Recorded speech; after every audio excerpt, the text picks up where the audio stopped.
Boa tarde a todos. Estou iniciando a gravação da nossa aula de hoje, dia 18 de maio de 2020. Primeiro comunicado que eu quero fazer é acerca dos assuntos da nossa avaliação formativa. A matriz de referência já se encontra no AVA, certo? Nos encontros 12 e repetida aí também no encontro 13, no encontro 12 e no encontro 13, dentro da aula. Você já vai encontrar lá um comunicado, logo no início, falando quais são os assuntos que você deve priorizar no estudo para avaliação formativa. Então, lembrando que está na aula do encontro 12, assim como na aula do encontro 13, e que essa nossa atividade parcial, né, vai valer aí 70% da atividade parcial, será aplicada no dia 25 de maio, ou seja, de hoje a 8. Então, fiquem atentos nesses assuntos, estudem, vocês têm essa semana para se preparar, ok? Para essa nossa avaliação. Dito isso, eu vou iniciar a nossa aula de hoje, cujo tema é aviso prévio, suspensão e interrupção do contrato de trabalho e prescrição trabalhista. São 3 assuntos, então a aula vai ficar um pouquinho extensa. Quem estiver assistindo em reprise pode assistir aí a primeira parte, dar uns 30 minutos de descanso, assiste a segunda parte, dá mais uns 30 minutos de descanso, assiste a terceira. Quem está aqui comigo ao vivo, segue direto, que é para a gente poder tirar as dúvidas ao final e tudo mais, ok? Debate, discussões. E vamos, então, falar um pouco sobre o aviso prévio. O que é o aviso prévio? O aviso prévio nada mais é do que uma declaração de vontade de pôr fim àquele contrato de emprego. É preciso que essa declaração receptícia de vontade seja transmitida ao destinatário, que é a outra parte desse contrato de emprego. Ok? Então, o que acontece? O próprio Martinez nos traz esse conceito, dizendo que o aviso prévio ele é uma declaração unilateral, receptícia de vontade, pois ele só gera efeito quando o destinatário toma conhecimento desse conteúdo. É um ato mediante o qual um dos sujeitos comunica ao outro, sujeito dessa relação jurídica, sobre sua intenção de pôr fim ao contrato e opta, então, por conceder o aviso prévio de maneira trabalhada, certo? Ou indenizá-lo. É preciso esclarecer que o aviso prévio, a lei não exige que ele seja dado por escrito. Ele pode ser verbal, mas, embora a lei não exija essa formalidade, a forma escrita é a produção de prova que pode ser importante num eventual futuro processo judicial.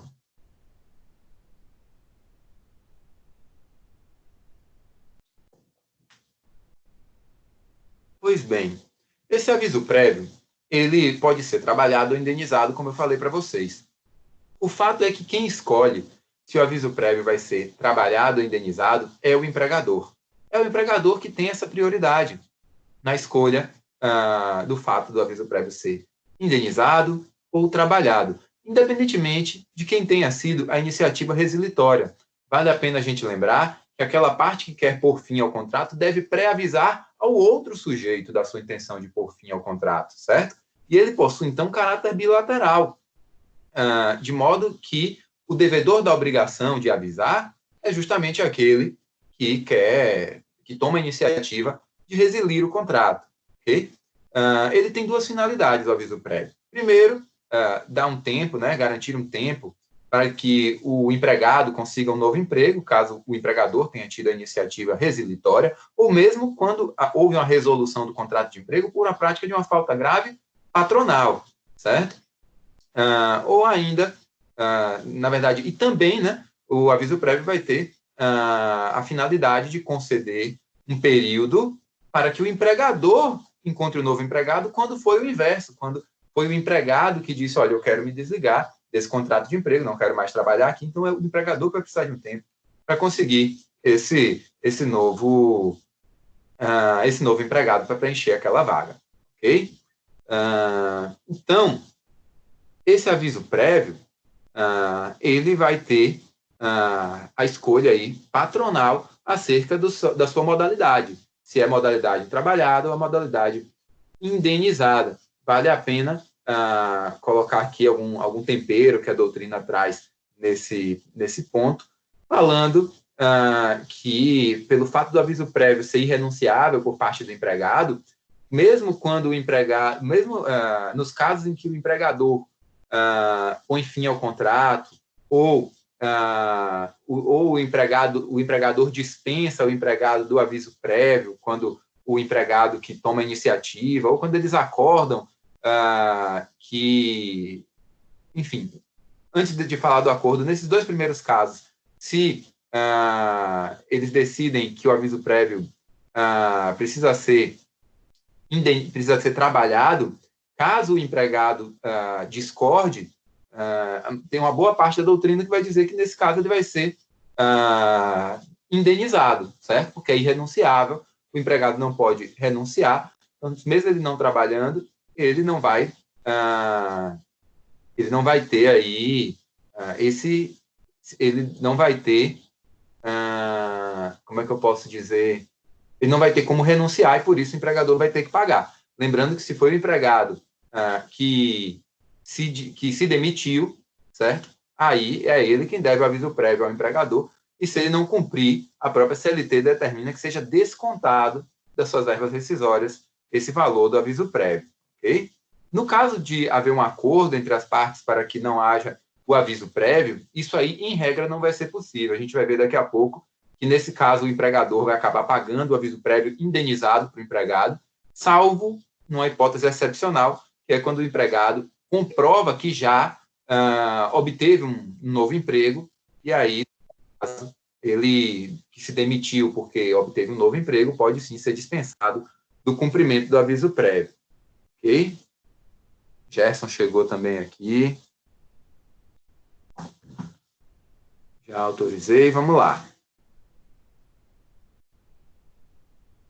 Como eu falei para vocês, quando é o empregador que põe fim ao contrato de trabalho, ele concede o aviso prévio, escolhendo se é trabalhado ou indenizado, e se foi o empregado que pôs fim ao contrato de emprego, é esse empregado que precisa pré-avisar ao empregador, e aí ele vai cumprir o aviso prévio, que, se o empregador quiser, será trabalhado, se ele não quiser, será. Se ele preferir que seja indenizado, vai ser indenizado, ele vai indenizar esse empregado.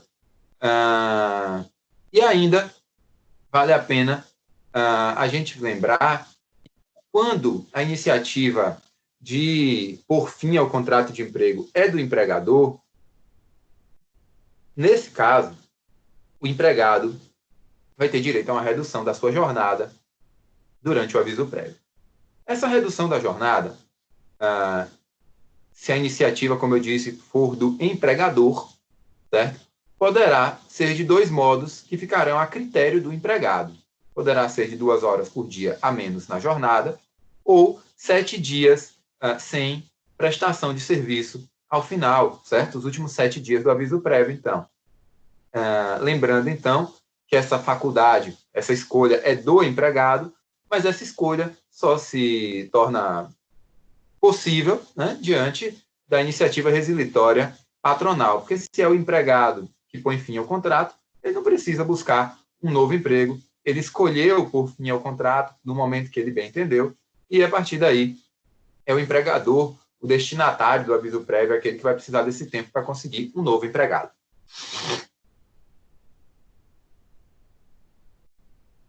Vale a pena a gente lembrar que é o artigo 487, nos seus parágrafos, que vai falar do aviso prévio. Então, só para início, né, se o empregado ele se demitiu e está se recusando a cumprir o aviso prévio, ele precisa indenizar o empregador. E isso ocorre mediante desconto nas verbas rescisórias. Tanto que o 487, parágrafo 1º, nos diz que a falta do aviso prévio por parte do empregador ao empregado... Só um momentinho. Gabriel chegou aqui. E Vanderval.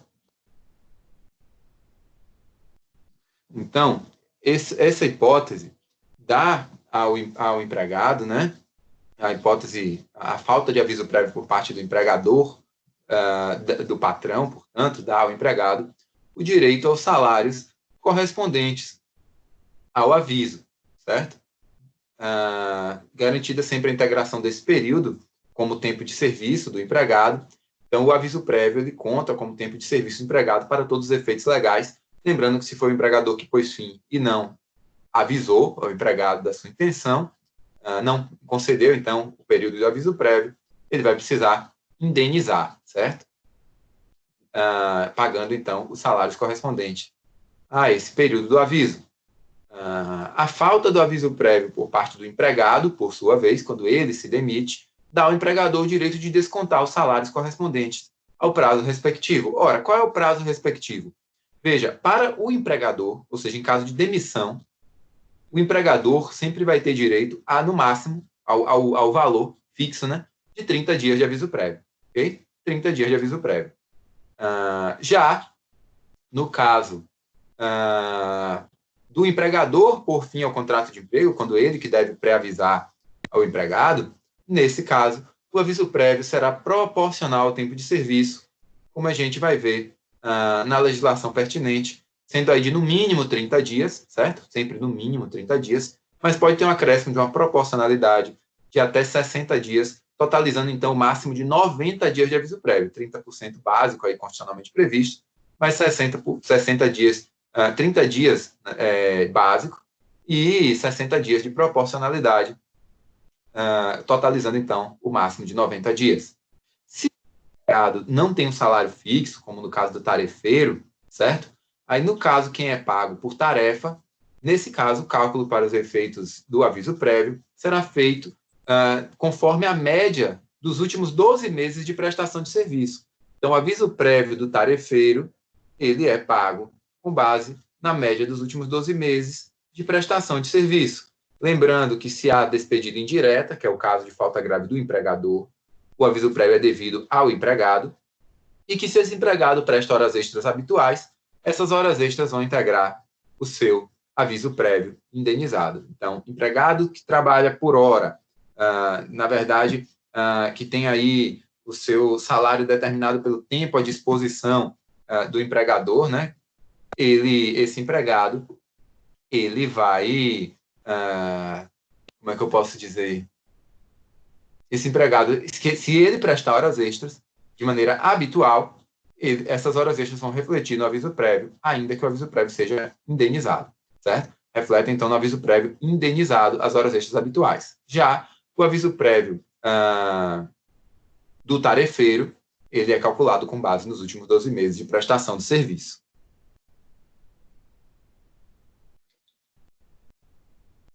Lembrando que nas verbas rescisórias, o 477, parágrafo 5º, fixa aí um teto para a compensação nessas verbas rescisórias, que não pode exceder o valor de um mês de remuneração do empregado, ok? Mas a grande dúvida nesse momento é entender quando é que começa a contagem do aviso prévio. A gente já entendeu que ele pode ser de 30 dias, o básico, né? Mas quem contar com mais de um ano de serviço para a empresa vai ter aí direito à proporcionalidade. A gente vai ver como calcula a proporcionalidade. Mas eu quero saber quando é que eu começo a contar esses 30 dias, por exemplo, do aviso prévio. Bem, a contagem ocorre nos termos do artigo 132 do Código Civil, de modo que ela exclui o dia do começo e inclui o dia do vencimento. A gente já conhece esse modo de contagem do direito material, previsto no 132 do Código Civil, e a súmula 380 deixa bem clara a aplicação desse artigo à contagem do aviso prévio.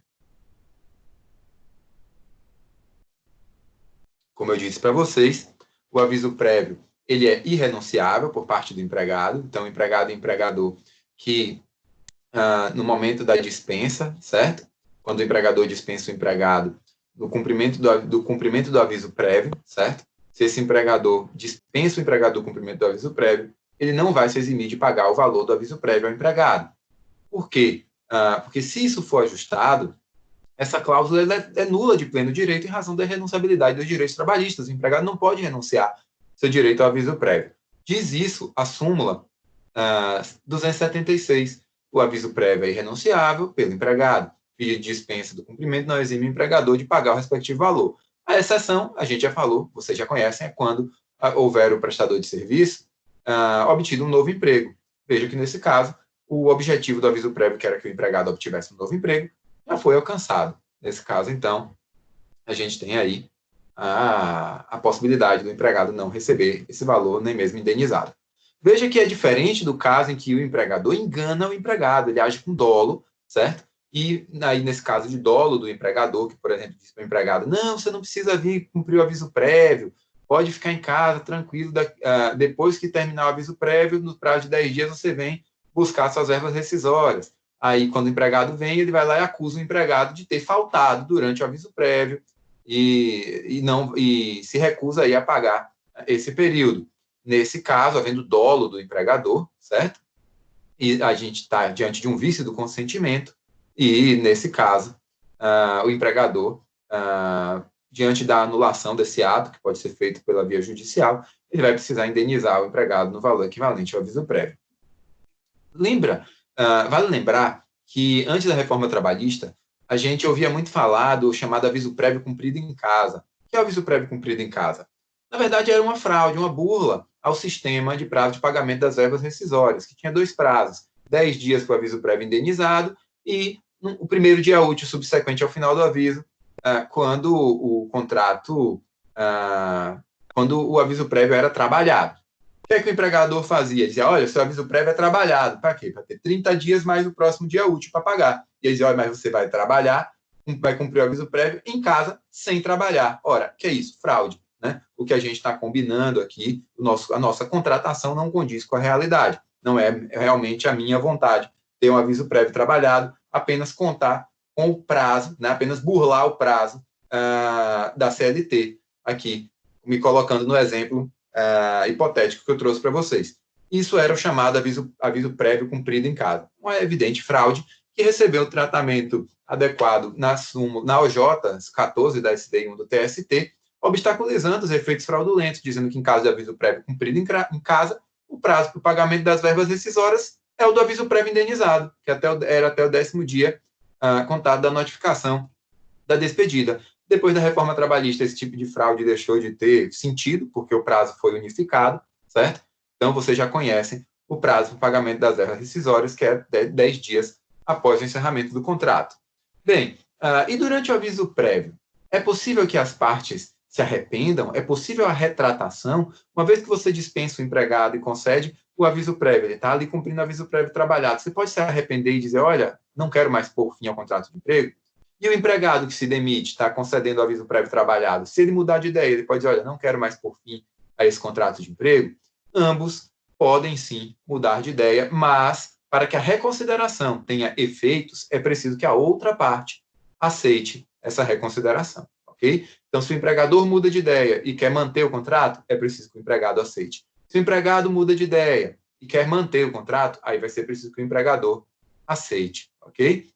Então, é preciso aí esse mútuo consentimento para que a gente tenha a reconsideração. Ora, professor, então você está me dizendo que isso precisa ser expresso? Não, não precisa ser expresso. O entendimento doutrinário e jurisprudencial vem defendendo aí o posicionamento de que essa reconsideração pode ser tácita. O que é que isso quer dizer? Se o empregado que se demitiu, está concedendo aviso prévio trabalhado, simplesmente passa o aviso prévio e continua indo trabalhar, o empregador não reclama, aceita a prestação do serviço, não contratou ninguém novo, continua remunerando, entende-se que houve aí uma reconsideração pela própria conduta das partes. O mesmo, o inverso, né? Se o empregador que tinha dispensado o empregado, esse empregado continua indo, e o empregador não cria também nenhuma objeção, também temos aí uma reconsideração tácita, ok? Basta que passe o período do aviso prévio e eles continuem agindo como se o aviso prévio nunca tivesse sido dado.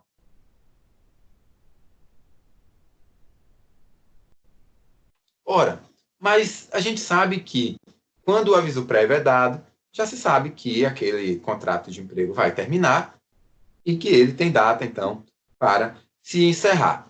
Se no curso desse aviso prévio o empregado comete uma falta grave, ele sabe que vai sair, seja porque ele se demitiu ou porque foi dispensado sem justa causa, e aí ele comete uma falta grave. O que é que acontece com esse empregado? Ora, ele perde o direito ao resto do prazo do aviso prévio. Ele estava no 3º dia do aviso prévio, vai receber, ou no 10º dia, vai receber por aquele dia. E o restante, ele não recebe, ele perde o restante do prazo do aviso prévio, certo? E, além disso, ele também vai perder o direito às verbas de natureza indenizatória. O maior exemplo é o pagamento da indenização de 40% sobre o FGTS, ok? Então, sempre que ele praticar a falta grave no curso do aviso prévio, ele perde o restante do aviso prévio e as verbas de natureza indenizatória? Não, não é sempre. Isso é a regra geral. Mas existe exceção. A exceção está na súmula 73 do TST, que vai nos dizer aquela regra geral, que é a ocorrência de justa causa, e aí a exceção, salvo a de abandono de emprego, no decurso do aviso prévio, dado pelo empregador, retira do empregado qualquer direito às verbas rescisórias de natureza indenizatória. Então, se o empregador dispensou sem justa causa, concedeu o aviso prévio, no curso do aviso prévio o empregado pratica uma justa causa, a gente precisa saber que justa causa é essa. Porque se for de abandono de emprego, aí não configura justa causa, ele vai receber as verbas salariais normalmente, okay? Não configura abandono de emprego, até porque aí há uma certa incompatibilidade circunstancial.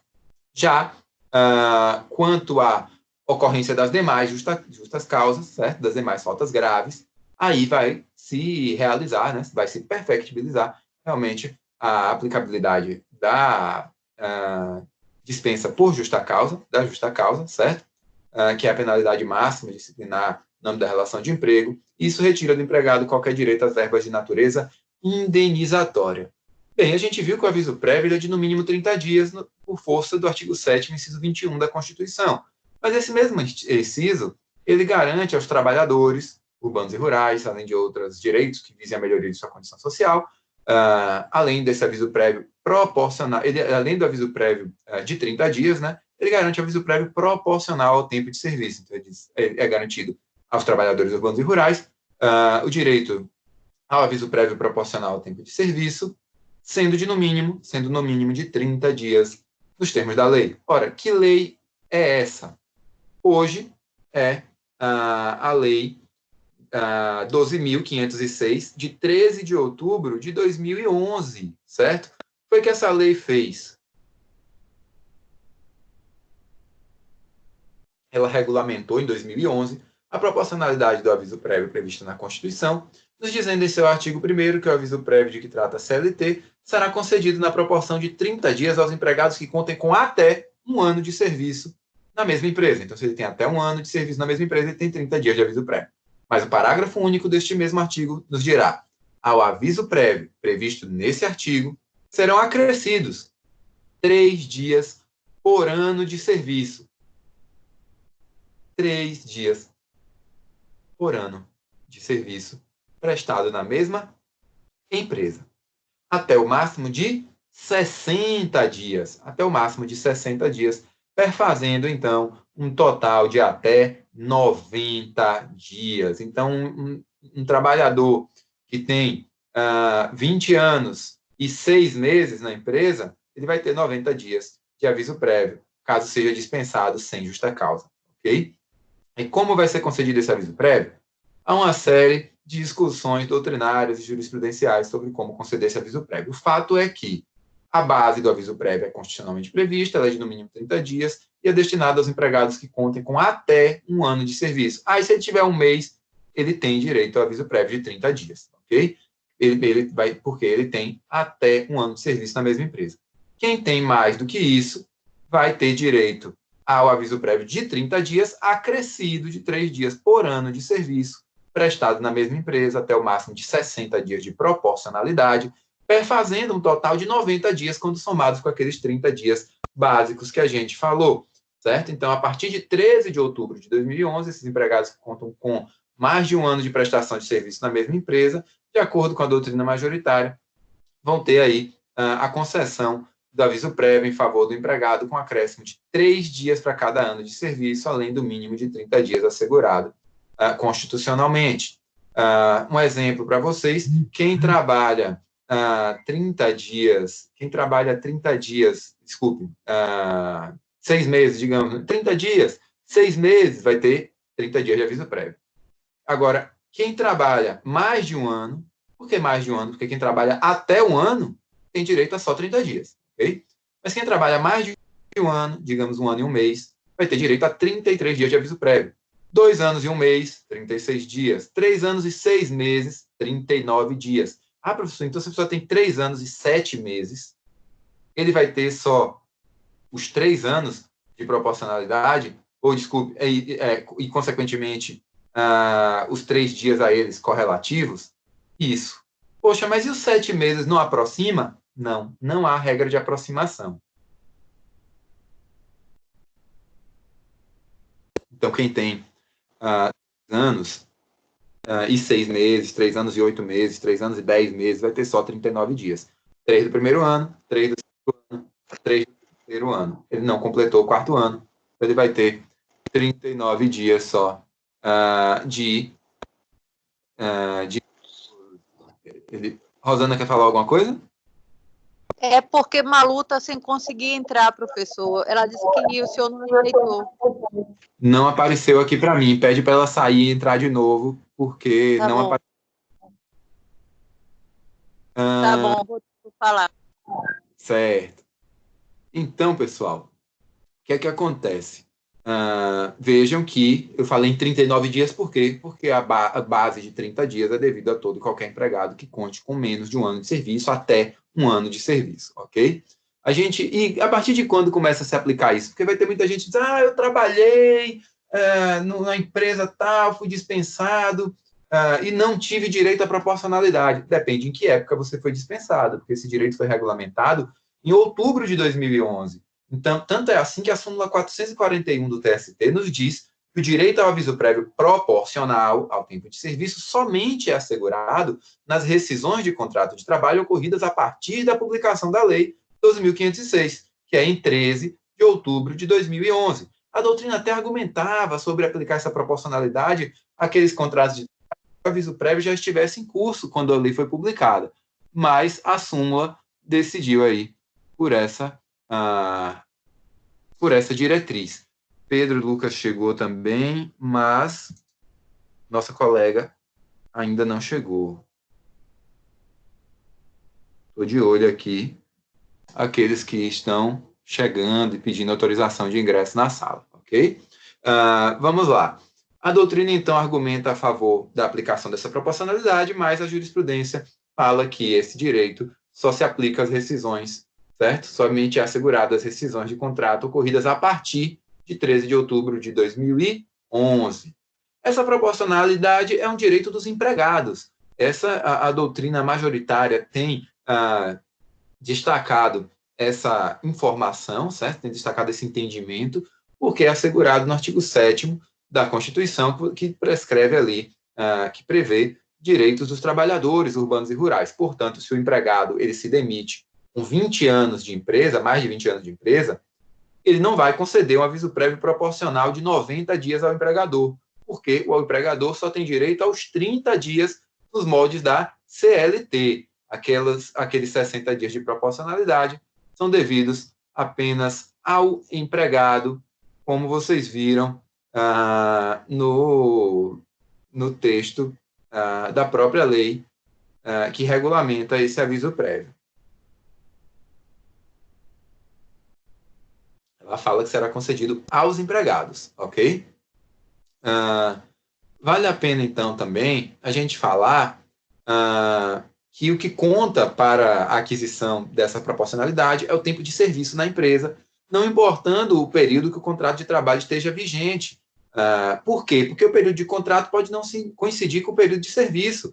A gente vai ver hoje o que é interrupção e suspensão do contrato de trabalho, e muitas vezes o contrato passa por período de suspensão de anos, pessoas ficam afastadas daquele contrato de emprego, recebendo benefício previdenciário, às vezes por 1, 2, 3, 4 anos, e esse período, então, não conta para a proporcionalidade, porque conta o período de prestação de serviço, certo?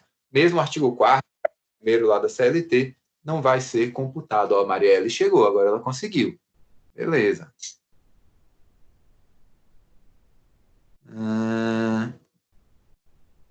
Vamos prosseguir, então, na nossa análise aqui da doutrina.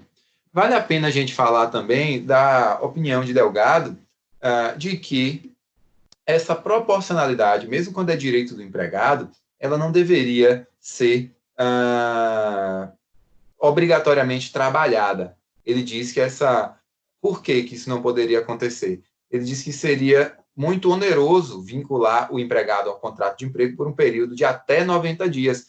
Isso cria uma restrição indevida à liberdade do empregado de se desligar desse contrato de emprego, certo?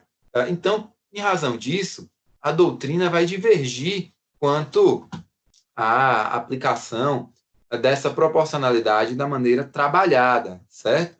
O Luciano Martinez vai dizer que se as partes desejarem que seja trabalhado, é muito salutar que assim o seja, porque esse período vai permitir ao empregador reconsiderar a dispensa do empregado, certo?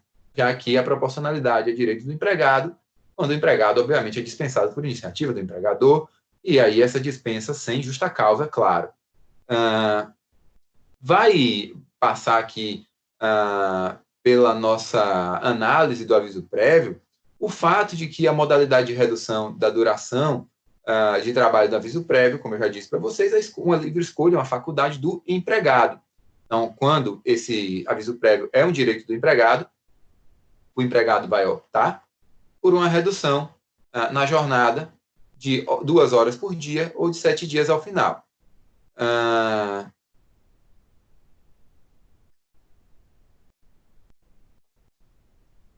Porém, a gente entendeu que a proporcionalidade do aviso prévio pode fazer com que ele chegue até 90 dias, já que pode contar com 60 dias de proporcionalidade.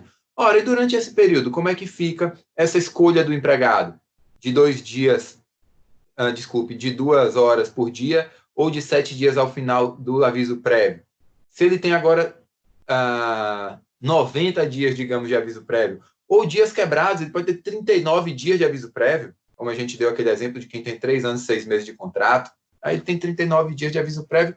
Como é que fica, então, para que ele consiga, né, ter essa redução da jornada para buscar um novo emprego? Ele tem a opção de 2 horas por dia ou de 7 dias, 2 horas por dia ou a menos, ou 7 dias ao final. Agora, o aviso prévio de 39, ele vai ter direito a quanto de redução? Os mesmos 7, 8, 9? Veja, Luciano Martinez defende que essa proporcionalidade pode sofrer, sim, essa redução da duração do trabalho, e aí deve haver um acordo entre empregado e empregador para mensurar qual seria a redução adequada, de maneira proporcional, claro, ao que a lei prevê, mas ele recomendaria, na verdade, ele recomenda que se utilize o parâmetro de 2 horas de redução por jornada, certo? Porque fica mais fácil de fazer a aplicação estrita da lei. Outra parte da doutrina diverge, diz que não, que quando houver a proporcionalidade, ela deve ser obrigatoriamente indenizada, porque essa diretriz geraria muita conflituosidade. Eu gosto muito da proposta que Luciano Martinez faz, certo? Onde é que está prevista essa faculdade, então, de redução da jornada? No artigo 488 da CLT.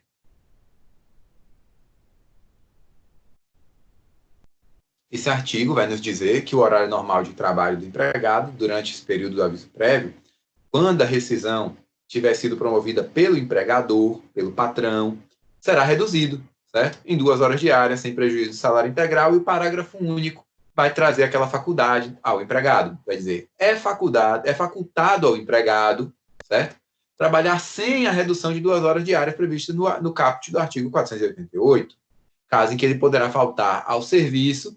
Aí ele fala um outro prazo ali, que é para uma hipótese de aviso prévio inferior a 30 dias, que é previsto na CLT, mas que não foi recepcionado pela Constituição. Então, não se aplica na prática e não nos interessa. E a gente já pula direto para a parte final. Vai dizer, então, no lugar dessa redução de 2 horas diárias, vai poder, é facultado, então, ao empregado faltar ao serviço sem prejuízo do salário integral por 7 dias corridos, certo?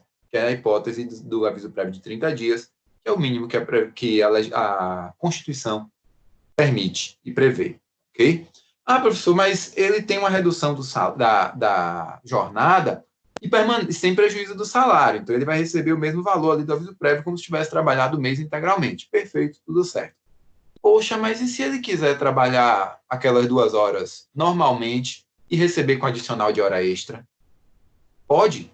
Não pode. É ilegal. Isso vai retirar, vai impedir que o aviso prévio alcance sua finalidade, certo? E por isso, a súmula 230 do TST nos diz que é ilegal substituir o período que se reduz da jornada de trabalho no aviso prévio pelo pagamento das horas correspondentes, ainda que acrescidas adicional de horas extras, ok? É ilegal substituir esse período, que é um direito do empregado para obter um novo emprego.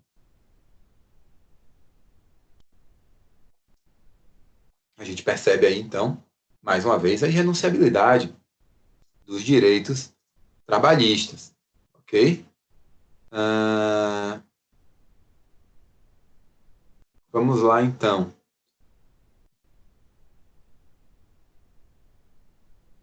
Opa, alguns alunos aqui, mas acho que Gláucia já chegou na nossa aula de hoje. De qualquer maneira, eu estou mandando aqui o link para ela da nossa aula, certo? Tá lá no AVA. Eu vou mandar aqui também no chat para vocês o link da nossa sala, certo? Vocês podem guardar esse link, que eu estou usando sempre o mesmo link para não criar dificuldades para vocês, para facilitar o acesso de todo mundo, ok?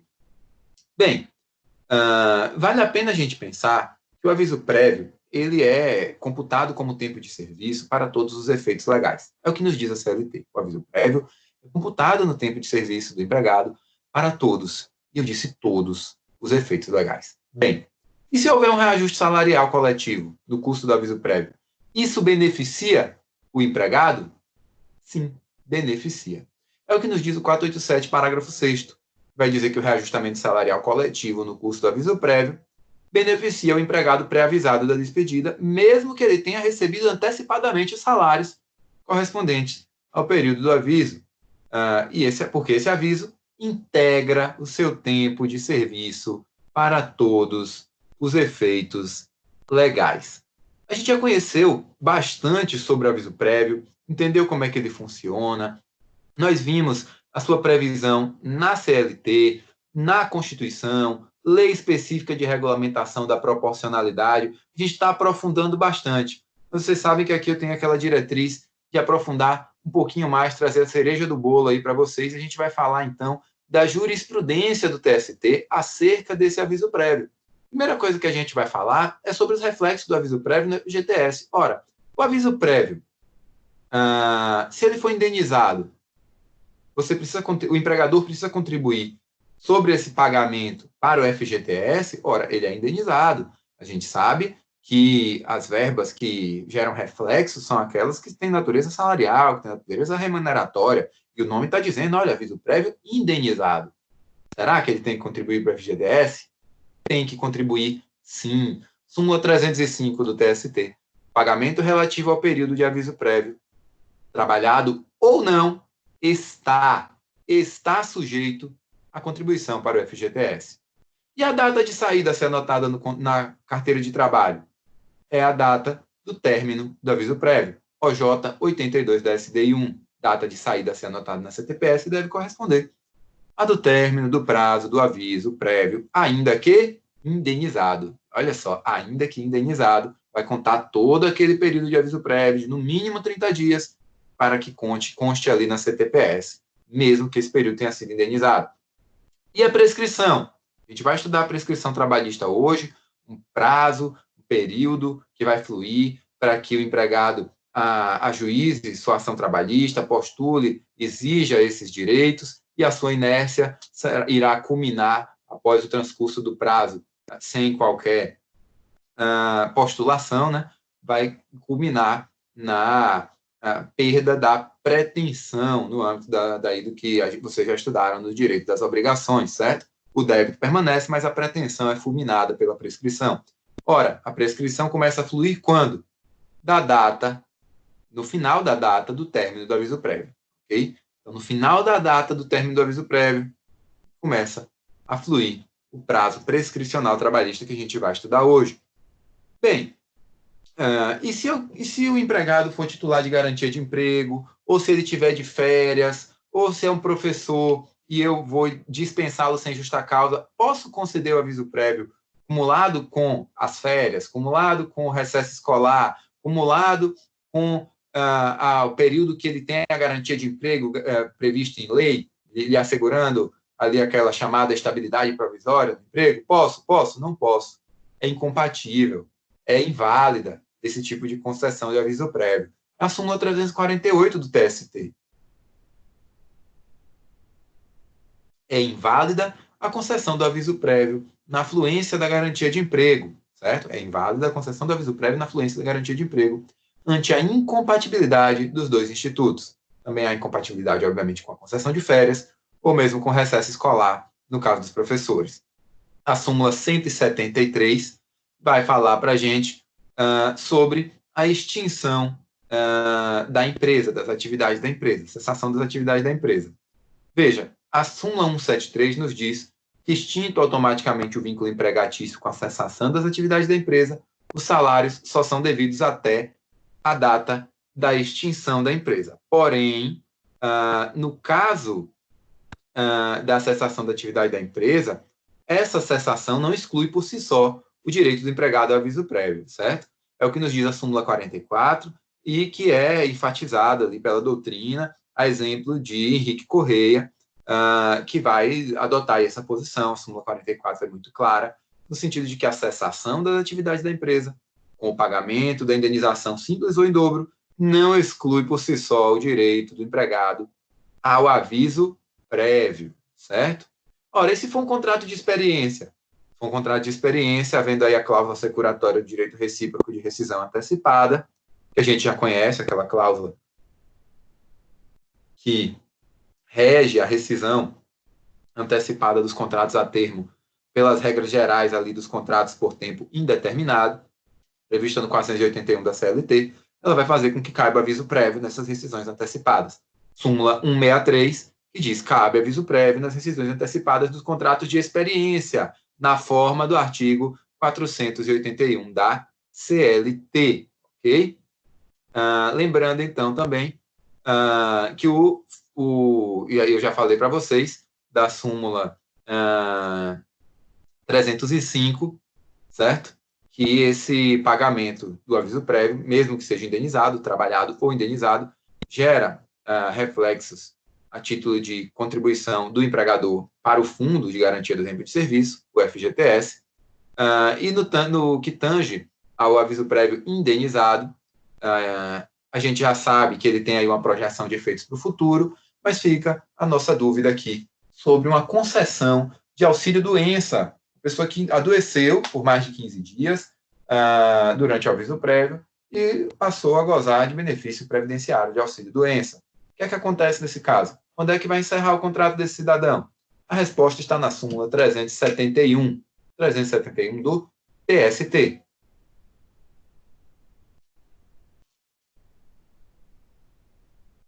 Ele vai falar sobre essa projeção de que a gente já tratou, dizendo que a projeção do contrato de trabalho para o futuro, pela concessão do aviso prévio indenizado, tem efeitos limitados às vantagens econômicas obtidas no período de pré-aviso, ou seja, salários, reflexos, verbas rescisórias. Já no caso da concessão do auxílio-doença no curso do aviso prévio, só se concretizam os efeitos da dispensa depois de expirado o benefício previdenciário.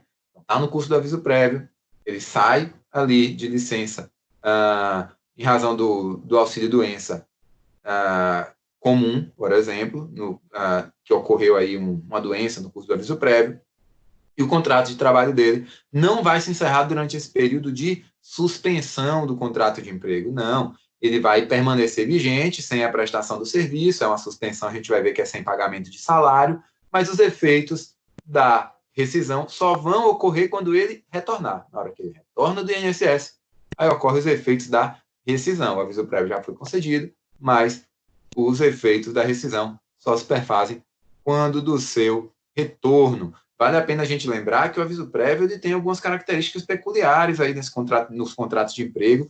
Quando a gente tem aí contratos de emprego, vamos dizer assim, em circunstâncias especiais, né? Como no caso do dirigente sindical, que tem aí a estabilidade provisória, estabilidade do dirigente sindical, se vamos dizer que um determinado empregado não é dirigente sindical, mas ele, no curso do aviso prévio, resolve registrar a candidatura para se tornar dirigente sindical e obstar os efeitos da dispensa, ele não vai conseguir esse resultado, certo? Ele não pode estar no curso do aviso prévio para obter essa estabilidade do dirigente sindical. Ele pode até se candidatar, mas não vai se tornar estável por isso, ok? Não vai impedir o término do contrato.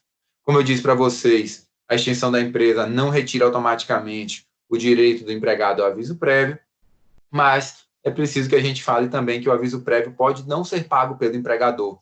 Em alguns casos, vale destacar o posicionamento de Henrique Correia quanto ao fato do príncipe, que a gente tem ouvido falar muito nesse período de pandemia, que vai levar aí a pessoa jurídica de direito público, o ente público que deu causa ao término do contrato, a arcar com esse pagamento do aviso prévio, certo?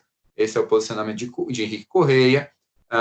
Vale a pena falar que a gente tem na doutrina também posicionamentos que remetem ao pagamento da multa de 40% sobre o FGTS para essa pessoa jurídica de direito público, além do aviso prévio, certo?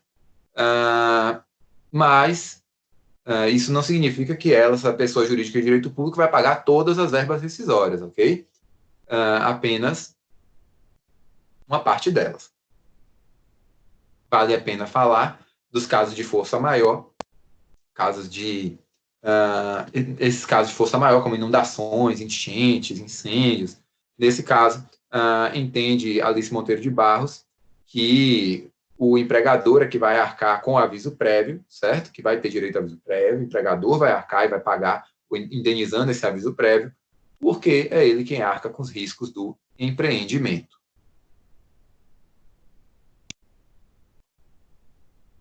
Professor, Oi. por favor, o empregado, no aviso prévio, se ele sofrer acidente de trabalho. Sim, aí se ele sofrer acidente de trabalho, ele vai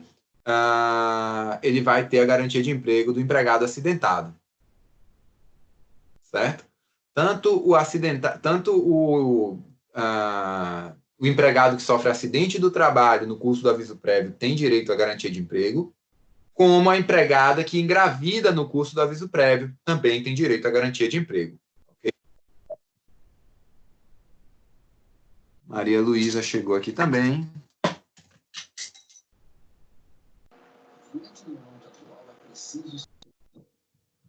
Vamos lá, então.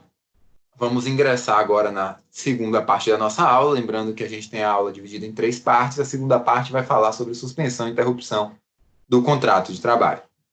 O que são as suspensões e interrupções? Ora, são situações provisórias em que não há a prestação de serviço, mas, mesmo não havendo essa prestação de serviço pelo empregado, o contrato, o vínculo empregatício, fica mantido. A questão é se há ou não há o pagamento da contraprestação, certo? Que é a incumbência aí do empregador. Então, tanto na suspensão quanto na interrupção, não há prestação de serviço, certo? Não há prestação do serviço. Mas e a contraprestação, que é do empregador? Essa existe? Depende. Na suspensão, não. Suspensão tem S de sem trabalho e sem salário. Suspensão tem S de sem trabalho e sem salário. Interrupção não tem S. Interrupção, ela é apenas sem trabalho, mas há o pagamento de salário, há o pagamento da contraprestação por parte do empregador. Essa é a grande diferença entre suspensão e interrupção, já que em ambos não há a prestação do serviço, certo? O empregador, nesses períodos de paralisação transitória, vale então para os dois, suspensão e interrupção, ele não pode pôr fim ao contrato de trabalho do empregado, certo? Ele não consegue fazer isso, não é juridicamente possível pôr fim ao contrato de trabalho, nem mesmo no caso digamos assim, deixa eu ver aqui quem foi que chegou aqui, Daniele.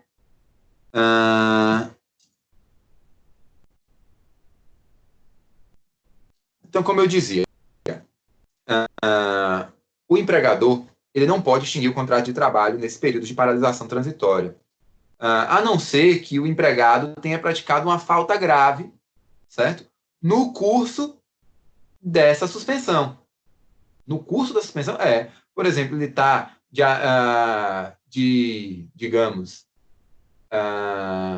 em gozo de benefício de auxílio doença acidentário, encontrou o gerente na rua, que ele não gosta, e aí ele achou, estou de licença previdenciária, não vou, não gosto desse gerente ou do empregador, vou dar um susto nele, vou dar uns tapas nele, e aí agride o empregador, agride o superior hierárquico e pratica falta grave. Nesse caso, ele vai poder ser dispensado, certo? Mas, se ele não fez isso, ele não pode ser dispensado sem justa causa, certo? No curso da interrupção ou da suspensão do contrato de emprego. E também não poderá ser dispensado por uma justa causa que já era de conhecimento do empregador e que o empregador não tomou nenhuma providência durante o curso do contrato, ok? A não ser que a falta tenha sido praticada no curso da prestação do serviço. A falta foi praticada durante o período de prestação de serviço, mas o empregador só descobriu depois, quando o contrato já estava suspenso ou interrompido. Nesse caso, ele vai poder aplicar a justa causa, ok? Vale a pena falar ainda do caso de extinção da empresa, porque nessa hipótese haveria aí a impossibilidade de continuação da relação de emprego, da relação trabalhista, e por isso, se a empresa se extinguiu, mesmo durante a suspensão ou interrupção, extingue o contrato de trabalho, já que nenhuma empresa se extingue só para pôr fim a um determinado contrato de emprego.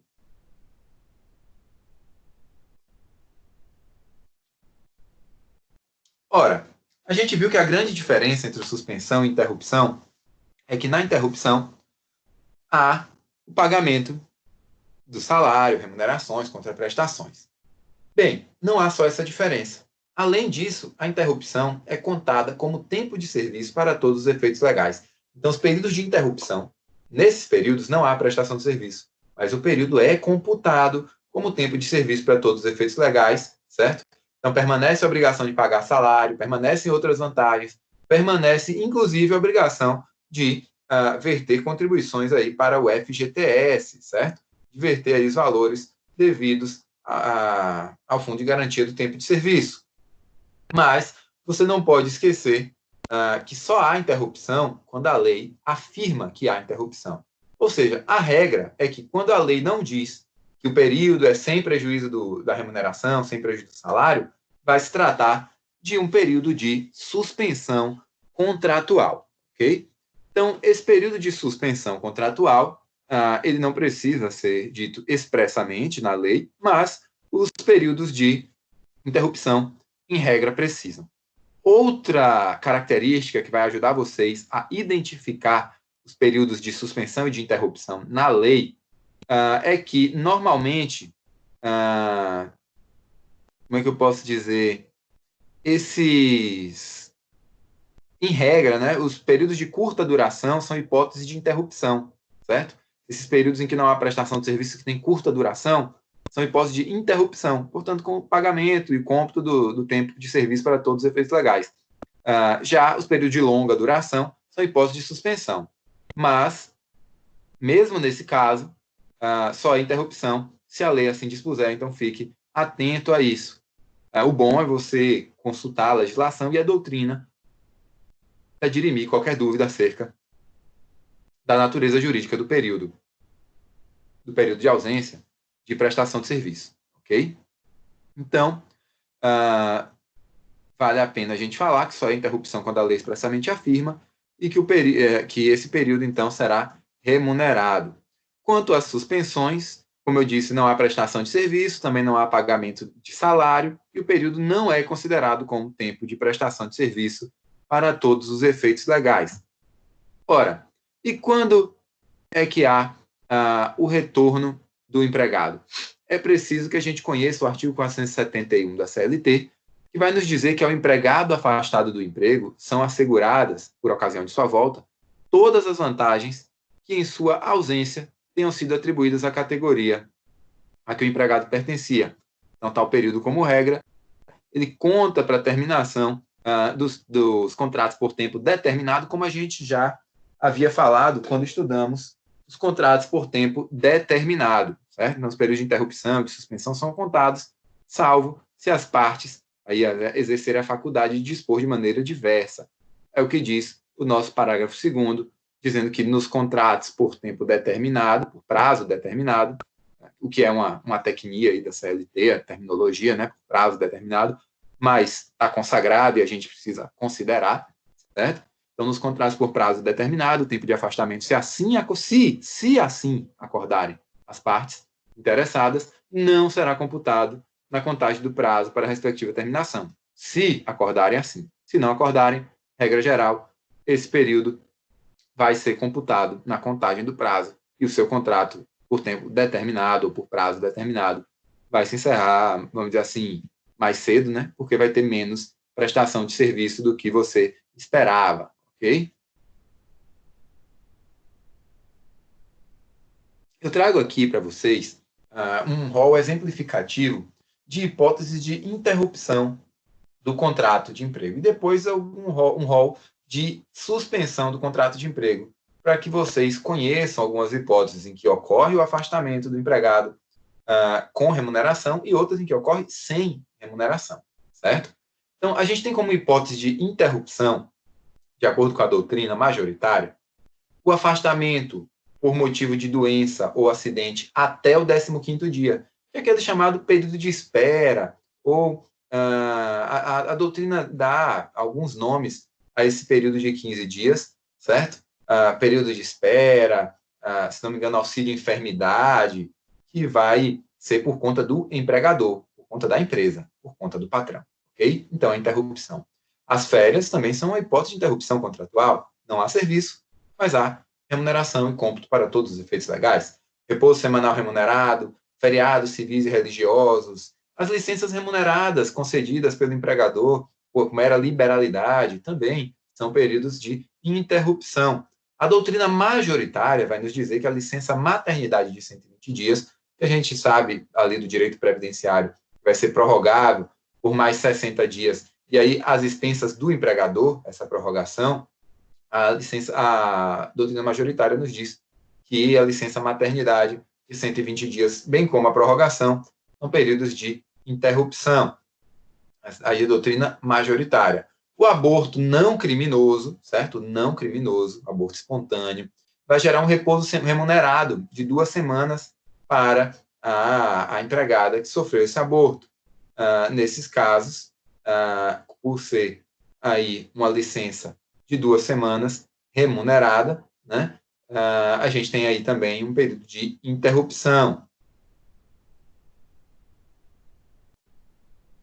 Lembrando que tanto essa hipótese da licença remunerada do aborto espontâneo, quanto da licença maternidade de 120 dias, o empregador vai abater das contribuições previdenciárias, daquilo que ele paga para o INSS, o valor que ele despendeu, o valor que ele gastou com a remuneração desse beneficiário aí, dessa licença maternidade ou da licença por aborto não criminoso, por aborto espontâneo, ok? Ausências legais e justificadas também são hipóteses de interrupção do contrato de emprego, porque a própria CLT prevê que essas ausências são justificadas pela lei e, portanto, uma vez comprovado o motivo, elas vão ser hipóteses de interrupção, contam como tempo de serviço para todos os fins e merecem, sim, a contraprestação a título de pagamento de salário, remunerações, etc. Outra hipótese de interrupção é a declaração da Justiça Eleitoral de que a pessoa trabalhou como mesário, certo?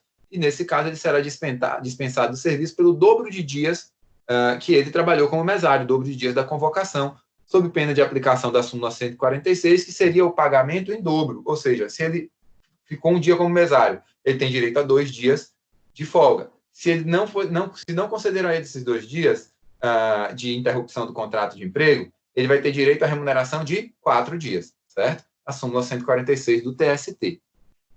Ainda, os intervalos intrajornada remunerados, que estão previstos na CLT, como intervalo remunerado para trabalhador que trabalha com mecanografia, frigoríficos aí com variação de temperatura, quem trabalha com mineração de subsolo, tem alguns intervalos específicos, né, digitador, telefonista, aí vai ter os intervalos específicos para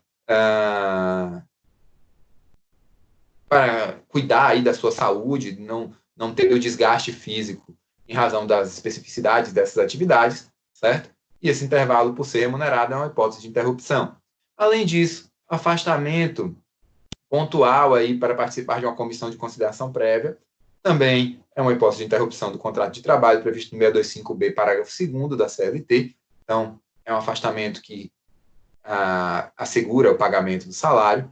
Afastamento para participar de conselho curador do FGTS, também. Falei para vocês das justificativas legais, do 473, vocês talvez não conheçam essas justificativas. Vale a pena consultar o artigo 473 e conhecer lá as hipóteses em que o empregado pode deixar de comparecer ao serviço sem prejuízo do salário. Ele começa falando da hipótese de 2 dias consecutivos em caso de falecimento do cônjuge, do ascendente ou do descendente, irmão ou pessoa declarada na carteira de trabalho que viva sob sua dependência econômica. Nesse caso, são apenas 2 dias consecutivos, certo? Nesses falecimentos, apenas dessas pessoas que se enquadram nesses graus, e ele é sem prejuízo do salário, sem prejuízo da remuneração. Também vai ser assegurado na mesma hipótese, né? Na verdade, há uma peculiar diferença, uma pequena diferença para os professores, que tem também essa ausência aí em razão de luto remunerada, mas aí vai ser para o professor, vão ser as ausências no decurso de 9 dias, não são 9 dias consecutivos, certo? Pode até ser 9 dias consecutivos, mas muitas vezes o professor trabalha de maneira espaçada, 2 vezes por semana. Então, nos próximos 9 dias, os dias que ele ia trabalhar, ele vai ter aí essa ausência justificada, certo? Por motivo de luto, de falecimento, mas aí é mais restrito para o professor. Só para cônjuge, pai, mãe ou filho. As demais hipóteses a ele se aplicaria o 473, inciso 1, e não o 320, parágrafo 3º, que é esse que eu estou falando para vocês agora, específico do professor. Tudo isso da CLT. Mas esse 320, parágrafo 3º, prevê a mesma sistemática de ausência justificada no curso de 9 dias, portanto, ausência de desconto, por motivo de casamento também do professor, ok? Vale a pena a gente falar do 473 dos seus demais incisos. O inciso 2º prevê até 3 dias consecutivos em virtude de casamento.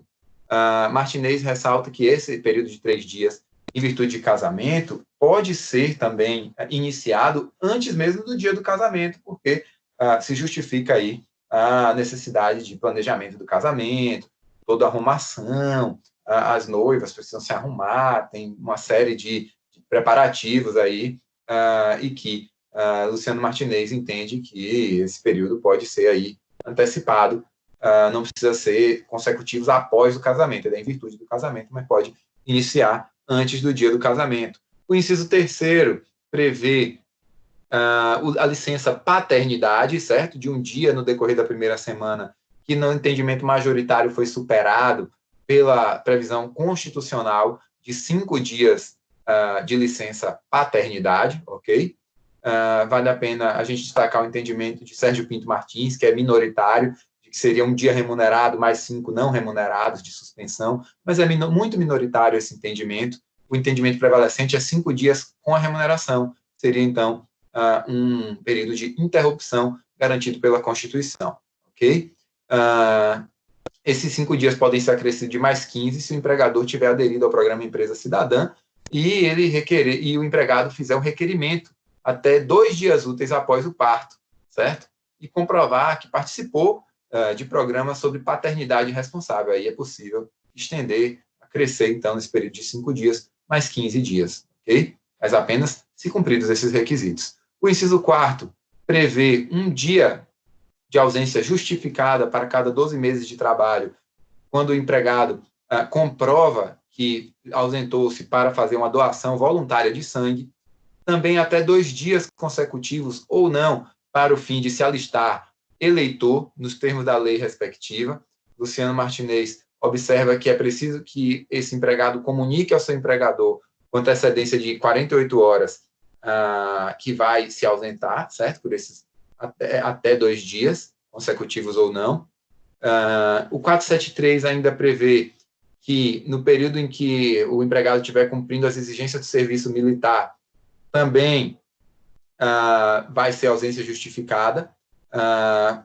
Boa parte da doutrina remete isso ao alistamento militar, já que o inciso anterior falou do alistamento eleitoral, né, 2 dias consecutivos ou não para alistamento eleitoral, esse fala do alistamento militar, parte da doutrina diria que é o alistamento militar, o período que tiver de cumprir as exigências.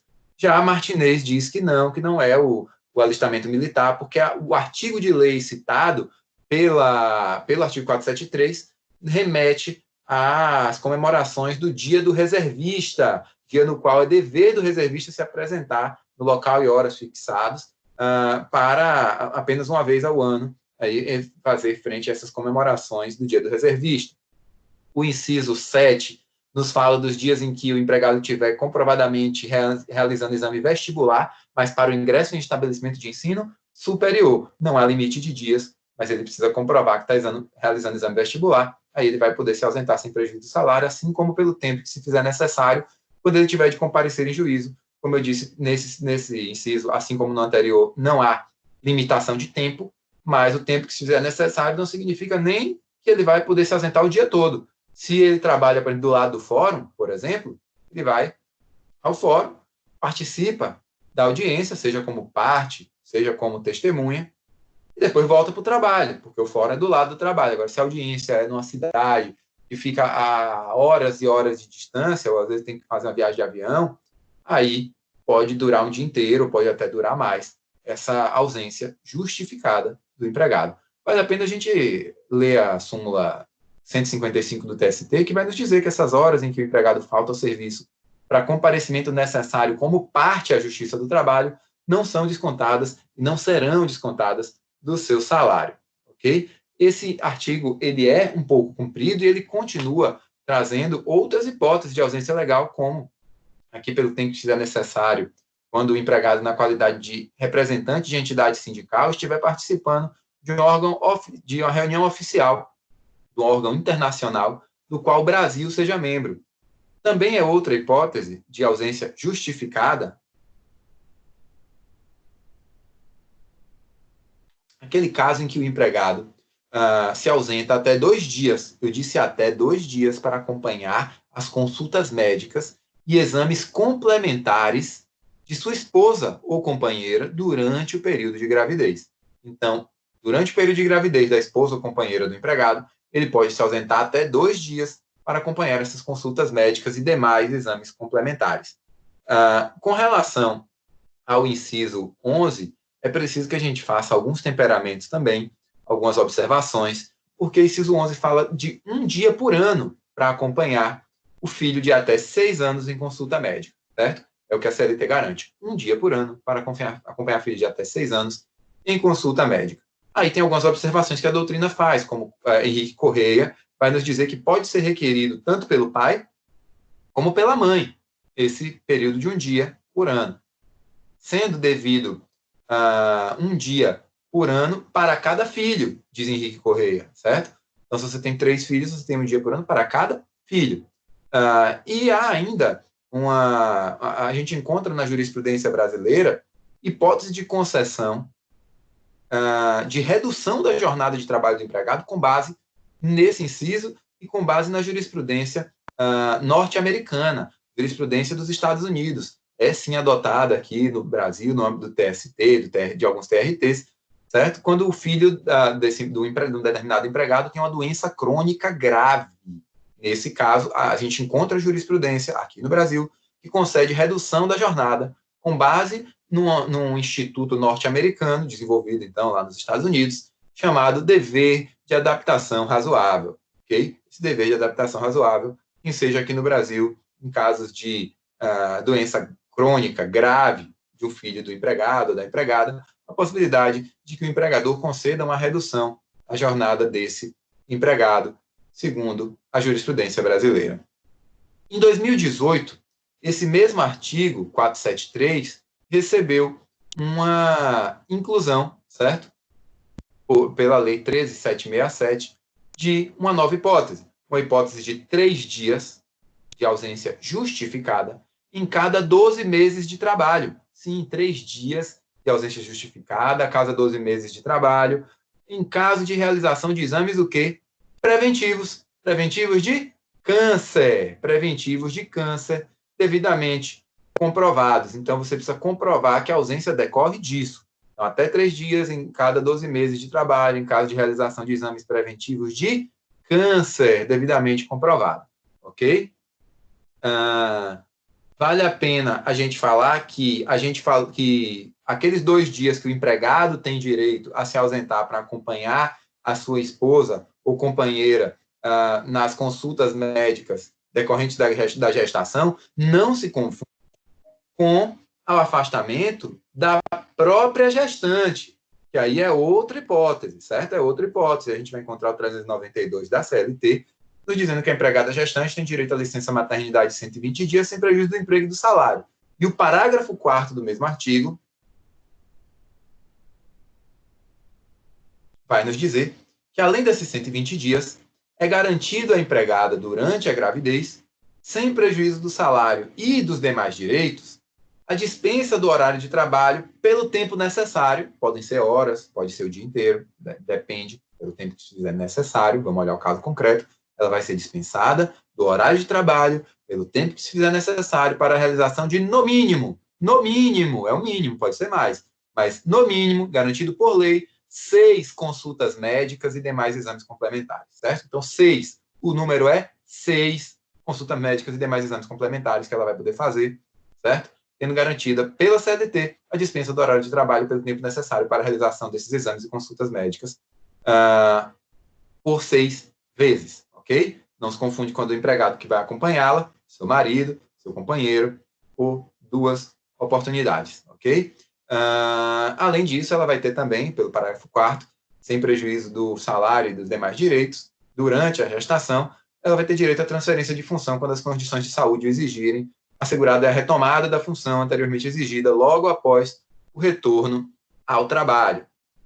Vale a pena a gente falar que a hipótese de redução ou diminuição da duração do trabalho que a gente viu lá no aviso prévio, 2 horas a menos ou 7 dias a menos ao final, para quem tem aviso prévio de 30 dias, aí, que é o básico, é uma hipótese de interrupção, certo? É a hipótese de interrupção do contrato de trabalho. Por quê? Porque não há prestação de serviço, mas há pagamento e cômputo desse tempo, ok? A gente vai falar agora de suspensão do contrato de emprego. Eu vou pedir para vocês apenas um minutinho para eu pegar um pouquinho mais de água, ok? E a gente retoma a nossa aula aqui a partir de suspensão do contrato de emprego. Um minutinho e eu estou de volta.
Olá, pessoal. Retornei. A gente vai falar agora da suspensão, na verdade, de hipóteses de suspensão do contrato de emprego. Eu quero começar falando para vocês sobre uma divergência aqui, que a gente falou no slide anterior, né, nos slides anteriores, né, vocês vão acompanhar certamente pelos slides que estão lá na plataforma, que a licença maternidade, a licença da gestante, de 120 dias, era um período de interrupção. Como eu disse para vocês lá naquele momento, aquela é a doutrina majoritária, certo?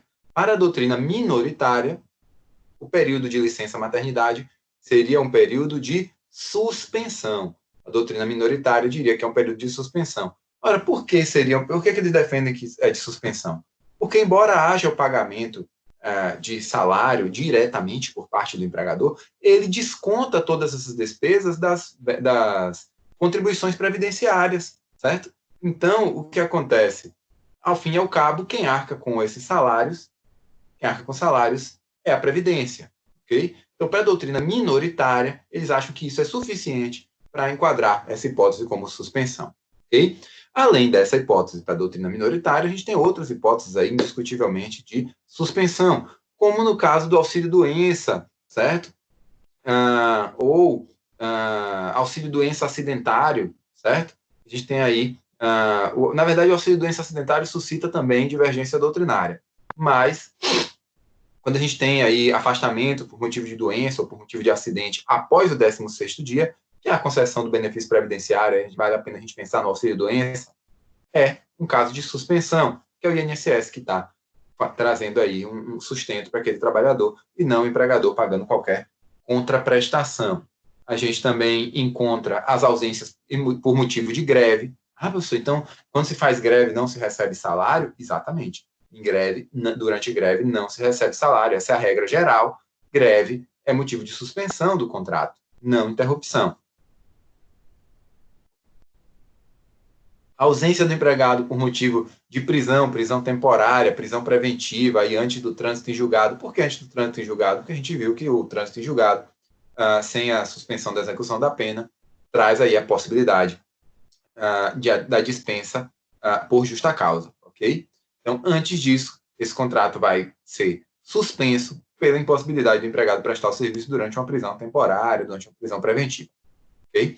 Ainda também é de suspensão o período de afastamento para a prestação do serviço militar obrigatório. O período de serviço militar obrigatório também é uma suspensão do contrato de emprego. O afastamento em razão de aposentadoria por invalidez, hipótese de suspensão. Afastamento para cumprir mandato sindical, certo? Quando o sindicato, então, traz o dirigente sindical para as atividades ali inerentes a esse mandato, e ele mesmo, o próprio sindicato, remunera esse dirigente sindical, a gente está diante de uma hipótese de suspensão do contrato de emprego daquele dirigente sindical. Não obstante, ele tem ali a garantia de emprego. Também, essa hipótese de suspensão pode comportar uma exceção, que vai ocorrer quando o acordo coletivo, a convenção coletiva, determinar que vai ser a empresa que vai fazer o pagamento dos salários do dirigente sindical, e aí a gente vai ter esse período como de interrupção, certo? Então, mas isso é excepcional, vai precisar de uma previsão em acordo ou convenção coletiva para que o afastamento do dirigente sindical para cumprir mandato sindical seja um período de interrupção, já que, em regra, ele é de suspensão e somente mediante acordo coletivo ou convenção coletiva prevendo em sentido contrário é que ele pode se tornar interrupção, ok? Ainda a hipótese do afastamento da mulher que foi vítima de violência doméstica. Nesse caso, ela tem aí a manutenção do vínculo empregatício e a garantia de retorno ao cargo que ela ocupava por até 6 meses sem remuneração, tem esse período de suspensão e garantia do retorno, em razão, salvo engano, da Lei Maria da Penha. O diretor eleito também tem o seu contrato de trabalho suspenso, é o que diz a súmula 269 do TST, porque há aí a quebra da chamada subordinação, porque se houver a manutenção da subordinação, aí não ocorre suspensão do contrato de trabalho, ok? Tem casos controversos que eu falei para vocês. Que súmula? Oi, pode falar. Que súmula? A súmula é a 269 do TST, sobre o diretor eleito. Certo? Obrigado. Diretor eleito. No caso da licença maternidade, como eu falei para vocês, é um caso controvertido, certo? A licença maternidade ela é computada como tempo de serviço para todos os efeitos legais. Então, tem contagem do período que ela está de licença maternidade, tanto para período aquisitivo de férias, conta para o 13º salário, existe recolhimento de FGTS durante esse período de licença maternidade, certo? Mas, e por isso, para Sérgio Pinto Martins, para Maurício Godinho Delgado, para Henrique Correia e para Gustavo Felipe Barbosa Garcia, esse período seria de interrupção, porque há todos esses cômputos de tempo de serviço, etc. Okay? Mas isso é uma parte da doutrina. A outra parte da doutrina, como Alice Monteiro de Barros, já falecida, e Luciano Martinez, esse que tem o livro atualizado, um livro muito bom, assim como os demais também que eu citei, todos são livros muito bons, certo? Ele afirma que é uma causa suspensiva, mas uma causa suspensiva sui generis, uma causa suspensiva diferenciada, diferente das outras, ok? Já o serviço militar obrigatório, apesar de ser controvertido e tido como período de suspensão, nesse caso do serviço militar obrigatório, são mantidos os depósitos para o FGTS em relação a esse contrato de trabalho suspenso, ok? Suspensão do contrato de trabalho para a doutrina majoritária. Vocês podem encontrar essa hipótese de suspensão para o serviço militar obrigatório com manutenção do FGTS prevista no artigo 4º da CLT e no artigo 15, parágrafo 5º da Lei 8.036 de 90, você pode encontrar referência a isso na doutrina de Henrique Correia. Vai dizer que isso é uma suspensão do contrato de emprego, apesar dos depósitos para o FGTS. Lembra quando eu falei do afastamento do trabalhador a partir do 16º dia, que era uma suspensão, quando ele está de auxílio-doença? Bem, eu falei para vocês que o auxílio-doença acidentário suscitava alguma discussão, porque é aquele que ocorre em razão de um acidente do trabalho, certo? Então, em razão de acidente do trabalho, de doenças ocupacionais equiparadas a acidente do trabalho, a gente tem aí mantido também o depósito para o FGTS, nos termos desses mesmos artigos que eu falei quando falei do serviço militar obrigatório. Henrique Correia ele vai afirmar que o entendimento majoritário é que também se trata de suspensão. Okay? Então, tanto serviço militar obrigatório quanto acidente do trabalho vai gerar aí suspensão do contrato de emprego nesse último caso, após o 16º dia, claro. Na verdade, a partir do 16º dia, após o 15º, quando ele vai gozar de benefício previdenciário. No mesmo sentido, a gente encontra o Luciano Martinez dizendo que é uma causa suspensiva sui generis. Ele se baseia na jurisprudência do TRT da 2ª Região, no qual ele traz um acórdão que, inclusive, é da relatoria de outro grande autor de direito do trabalho do país, que é o Sérgio Pinto Martins. Então, isso traz aí uma certa segurança na adoção desse posicionamento doutrinário. Vale a pena a gente conhecer a súmula 440 do TST, que vai nos dizer que é assegurado o direito à manutenção do plano de saúde ou de assistência médica oferecido pela empresa ao empregado, apesar de suspenso o contrato de trabalho em virtude de auxílio-doença acidentário ou de aposentadoria por invalidez. Então, o empregado que se acidenta, ele tem direito durante o auxílio-doença ou durante a aposentadoria por invalidez, ele tem direito, mesmo durante esse período, ao plano de saúde, a manutenção do plano de saúde. E vale a pena a gente observar que essa súmula 440 descreve esse período como sendo de suspensão do contrato de trabalho. Então, isso se coaduna com a doutrina que a gente trouxe aqui do Henrique Correia, certo? E do Luciano Martinez. Beleza? Então, vocês conhecem a súmula 440 e vão fazer a leitura dela e entender que ela está aí de maneira coerente, ajustada à doutrina que a gente vem utilizando. Vale a pena a gente falar que o artigo 19 da Lei 8.213 assegura ao empregado acidentado uma estabilidade provisória. Ela diz que o acidente de trabalho é o que ocorre pelo exercício do trabalho. Na verdade, o artigo 118 dessa lei. O 19 vai falar sobre o conceito, certo? De acidente do trabalho.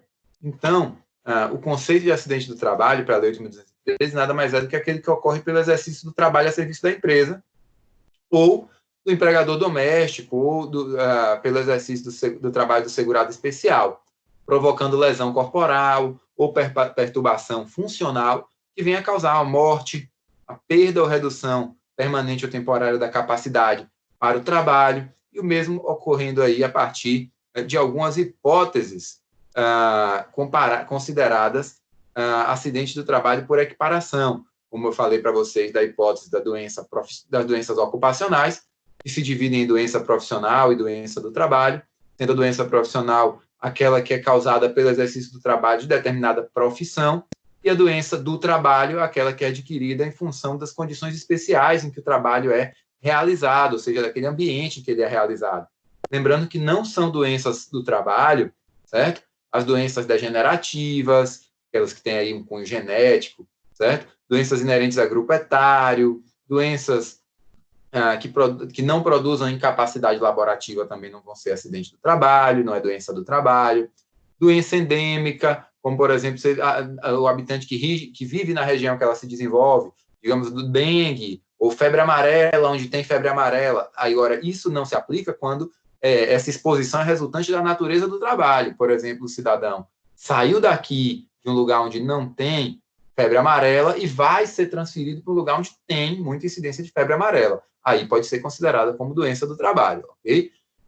Também se equiparam a acidente do trabalho, o acidente ligado ao trabalho, que embora não tenha sido a causa única para perda da capacidade ou para a morte, tenha contribuído para tanto ou produzido uma lesão que exige atenção médica para recuperação. Ainda o acidente sofrido pelo segurado no local e no horário de trabalho, em consequência de sabotagem, terrorismo, ato de agressão de terceiro, agressão de companheiro de trabalho. Ainda no horário e no local de trabalho, ofensa física intencional de terceiro, por motivo de disputa relacionada ao trabalho, ato de imprudência, negligência, imperícia de terceiro ou de companheiro de trabalho, ato de pessoa privada do uso da razão, pessoa que está maluca, que teve um surto, também causa um dano a um trabalhador ali no local e no horário de trabalho, é acidente do trabalho. Um desabamento, inundação, incêndio e outros casos fortuitos ou decorrentes de força maior. Aí a gente tem considerado que é acidente do trabalho para fins da legislação previdenciária. Eu costumo trabalhar muito com isso no judiciário, e é preciso que a gente não confunda, né, na qualidade de advogado, principalmente, na hora de postular, não confunda a caracterização como acidente com o dever de indenizar do empregador. O dever de indenizar do empregador depende aí dos elementos da responsabilidade civil que vão ser aplicáveis ao caso concreto, a depender se é atividade de risco ou não. Já a caracterização do acidente do trabalho vai depender dessa legislação previdenciária que a gente está abordando agora, ok? Equiparam-se também a acidente do trabalho para os efeitos da legislação previdenciária, o acidente sofrido fora do local e do horário de trabalho pelo segurado, na execução de ordem ou realização de serviço sob a autoridade da empresa, então determinado pela empresa, né? Na prestação espontânea de qualquer serviço para evitar um prejuízo ou proporcionar um proveito à empresa, a empresa está incendiando, o empregado está passando ali e diz, poxa, vai gerar um dano, vou assegurar ali a minha empresa, porque eu visto a camisa e tal, ele vai lá e tenta apagar o incêndio, chama o bombeiro, enquanto o bombeiro não chega, ele tenta apagar, e nisso aí ele se acidenta, se queima, é acidente do trabalho. Mas a empresa nem pediu, mas ele estava ali trabalhando em benefício da empresa, certo? Mesmo assim, é considerado acidente do trabalho para fins previdenciários, ok? Está falando aqui, nesse momento da legislação previdenciária, para que vocês entendam o que é acidente de trabalho, possam entender ali tudo aquilo que a gente falou sobre esses períodos de interrupção e de suspensão.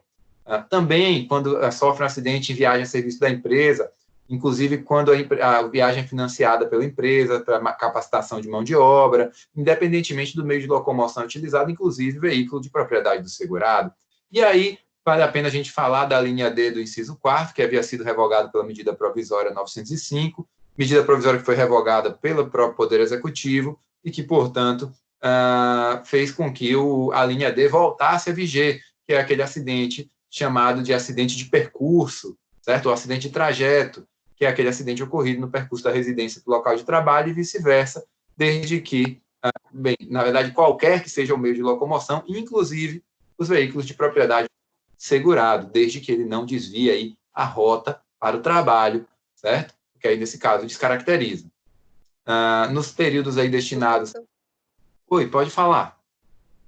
Professor, eu vou precisar me ausentar, viu? Uhum. Sem problema. Obrigada. Nada.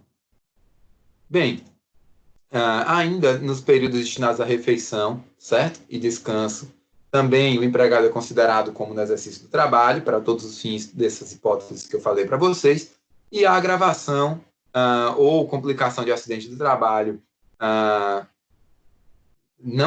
verdade, não é considerada agravação, certo? Ou complicação de acidente de trabalho, uma lesão que resulte de um acidente de outra origem e se associa ou se superponha ao acidente do trabalho.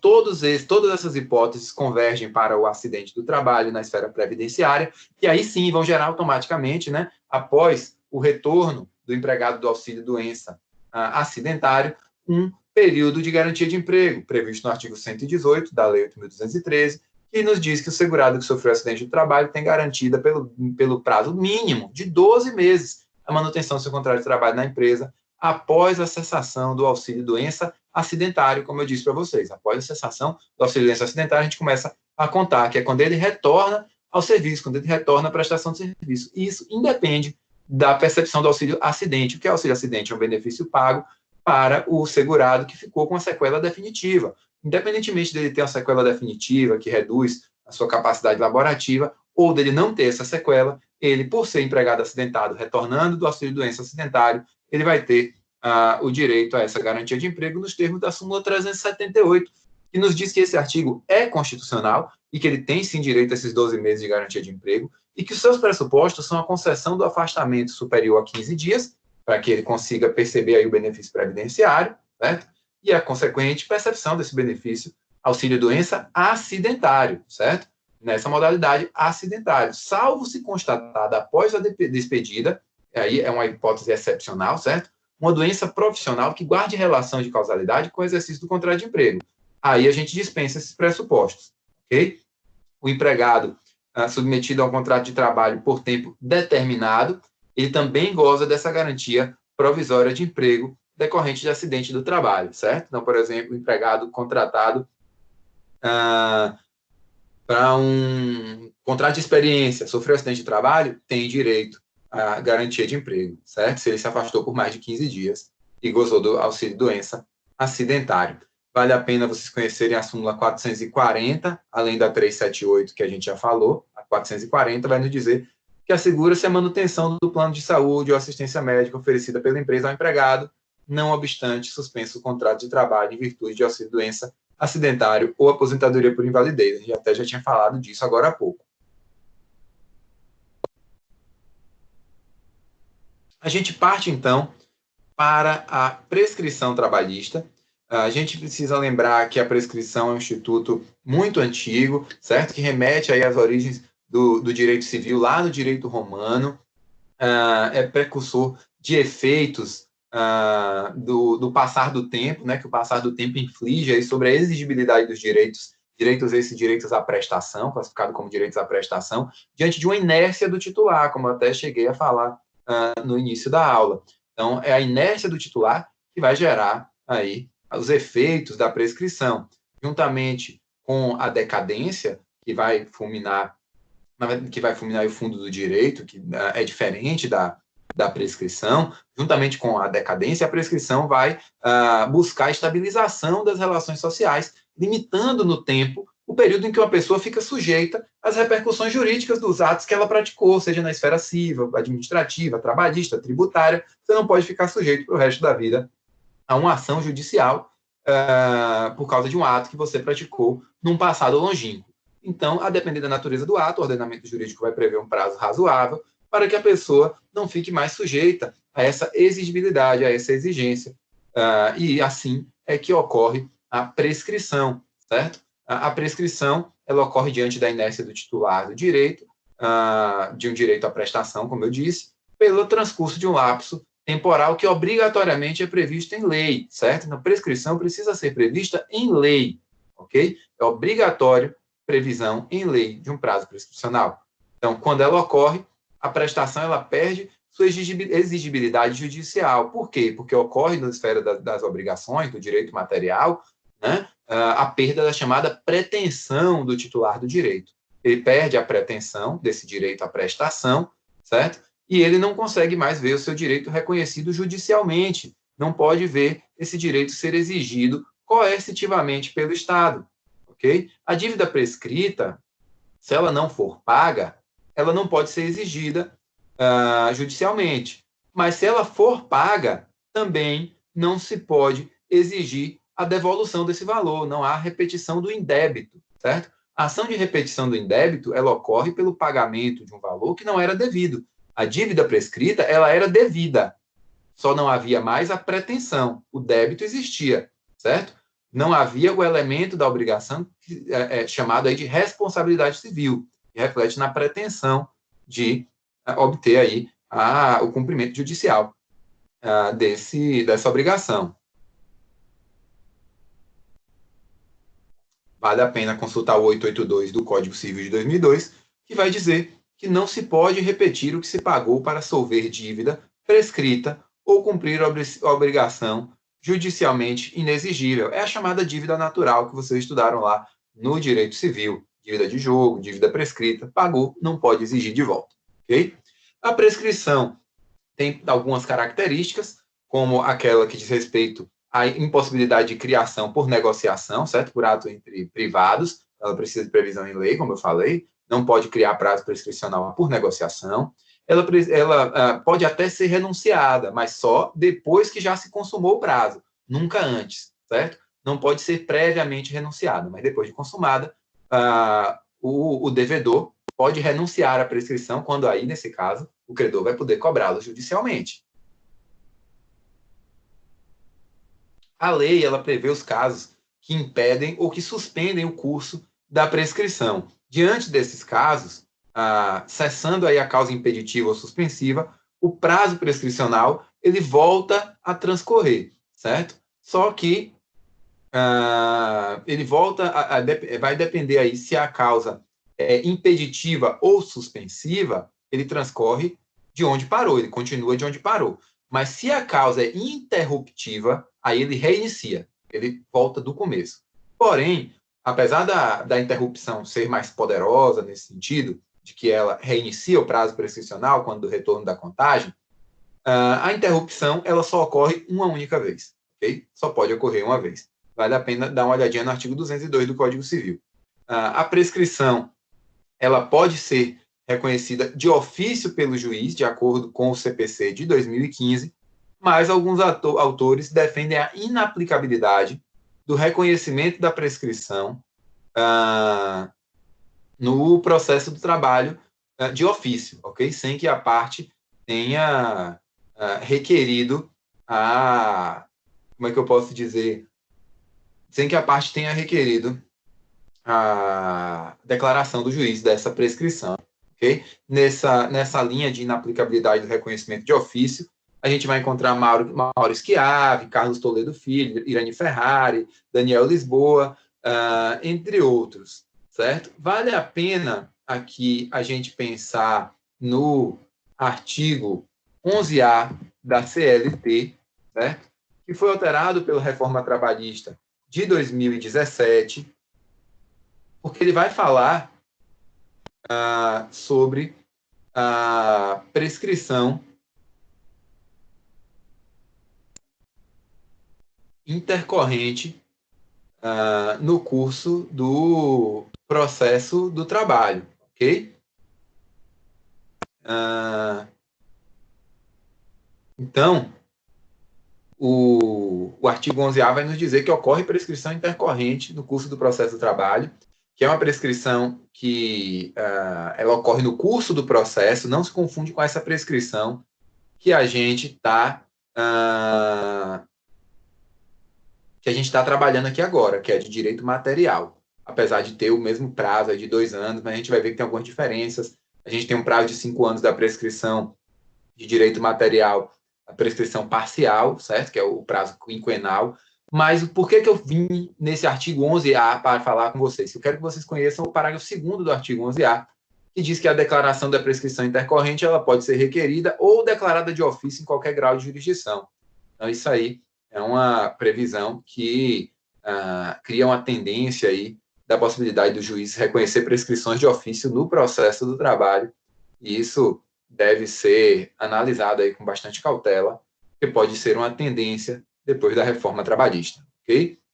A prescrição trabalhista ela está prevista no artigo 7º da Constituição, no inciso 29, que vai dizer que é direito do trabalhador a ação quanto aos créditos resultantes da relação de trabalho com prazo prescricional de 5 anos para os trabalhadores urbanos e rurais, até o limite de 2, após a extinção do contrato de trabalho. Então, vocês precisam botar na cabeça de vocês que existem 2 prazos de prescrição no direito material trabalhista. É um prazo de 5 anos para os trabalhadores urbanos e rurais, até o limite de 2 após a extinção do contrato de trabalho. Esses prazos foram englobados pelo texto seletista a partir da reforma trabalhista de 2017. Antes, a CLT estava desatualizada, mas isso não trazia nenhum problema prático para a gente, porque aplicava-se diretamente à Constituição. O artigo 11 da CLT hoje nos diz que a pretensão quanto aos créditos resultantes da relação de trabalho prescreve em 5 anos para os trabalhadores urbanos e rurais até o limite de 2, após a extinção do contrato de trabalho. É preciso que a gente perceba que existem 2 espécies de prescrição aí, então, a prescrição quinquenal e a prescrição bienal. A prescrição quinquenal, ela corre mesmo durante a permanência ou a vigência do contrato de trabalho. Por quê? Mesmo durante aquele contrato, que é de trato sucessivo, várias obrigações vão se tornando devidas e vão sendo pagas e cumpridas. Quando elas não são cumpridas, começa a fluir o prazo prescricional. Qual prazo? O quinquenal. Esse mesmo prazo quinquenal vai receber da jurisprudência trabalhista uma divisão em prazo quinquenal total e parcial, prescrição total e parcial, nessa modalidade aí quinquenal, que foi abarcada também pela CLT a partir da reforma trabalhista. A reforma trabalhista, então, abraçou esse entendimento aí, que trazia mais dificuldades, né, para a cobrança de débitos trabalhistas na Justiça do Trabalho. Vale, então, a gente pensar nas obrigações trabalhistas sendo descumpridas para, a partir daí, desse momento no tempo, contar o prazo de 5 anos para a cobrança judicial desses direitos. Então, a prescrição quinquenal, ela é contada a partir do descumprimento da obrigação, ok? Já a prescrição bienal, ela é chamada também de prescrição extintiva. Por quê? Porque vocês lembram que o texto seletista nos fala de um limite, e a Constituição também, limitado, né, até o limite de 2 anos após a extinção do contrato de trabalho. Esse limite gera a chamada prescrição extintiva, que é uma prescrição bienal, que tem por característica ser contada após a extinção do contrato de trabalho, certo? Após a extinção do contrato de trabalho.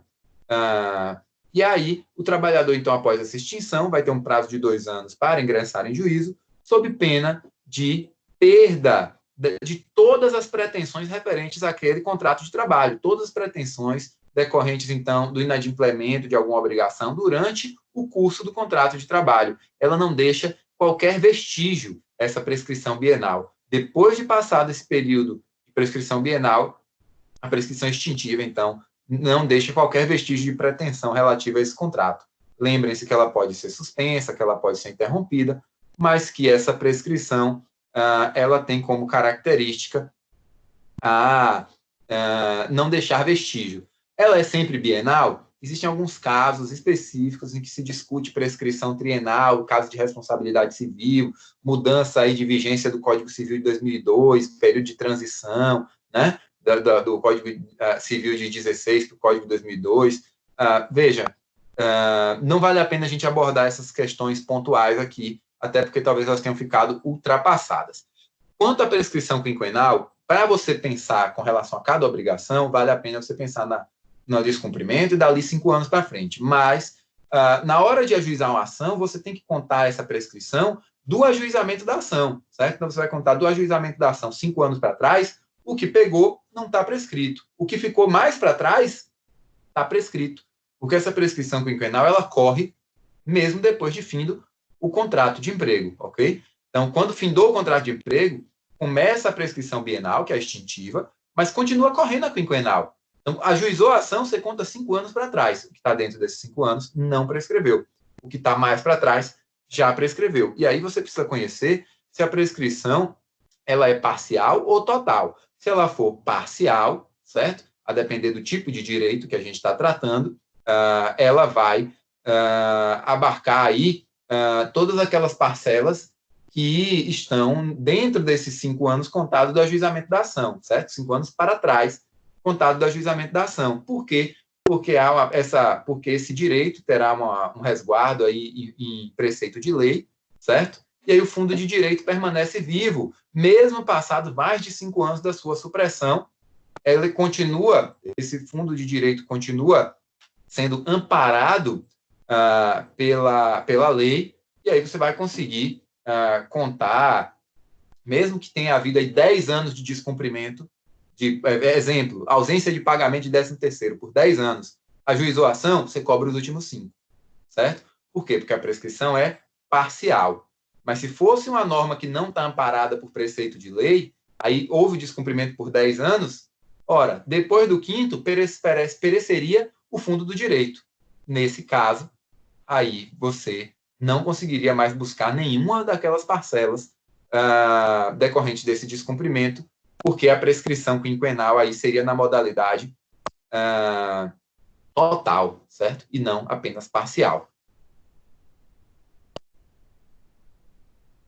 Essa explicação pode ser compreendida pela leitura do artigo 11, parágrafo 2º da CLT, que vai nos dizer, tratando-se de pedido que envolva, na verdade, tratando-se de pretensão, que envolva pedido de prestações sucessivas, decorrente de alteração ou descumprimento do pactuado, a prescrição ela é total, exceto quando o direito à parcela esteja também assegurado por preceito de lei.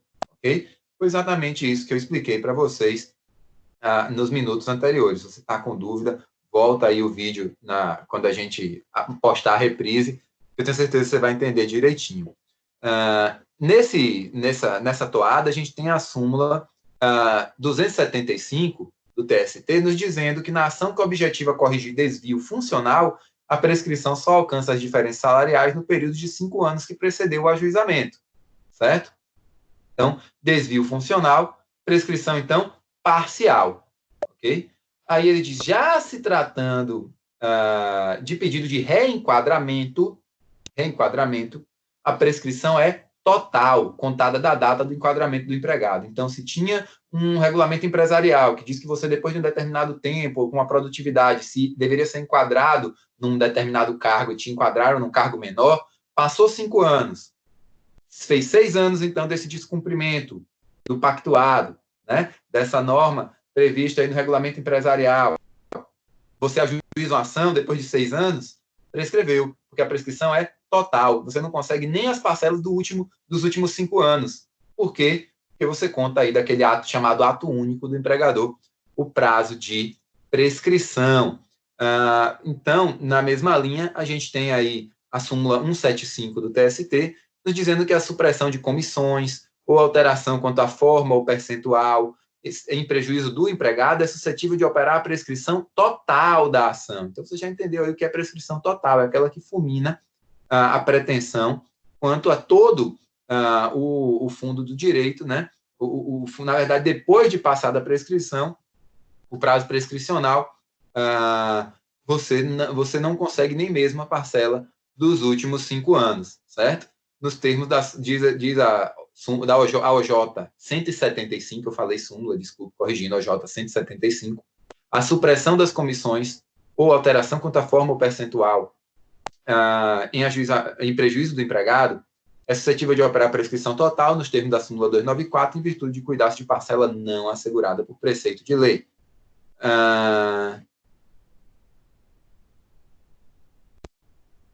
vale a pena a gente lembrar que depois da reforma trabalhista, as comissões compõem o salário base. Isso ainda não foi discutido aí pela jurisprudência.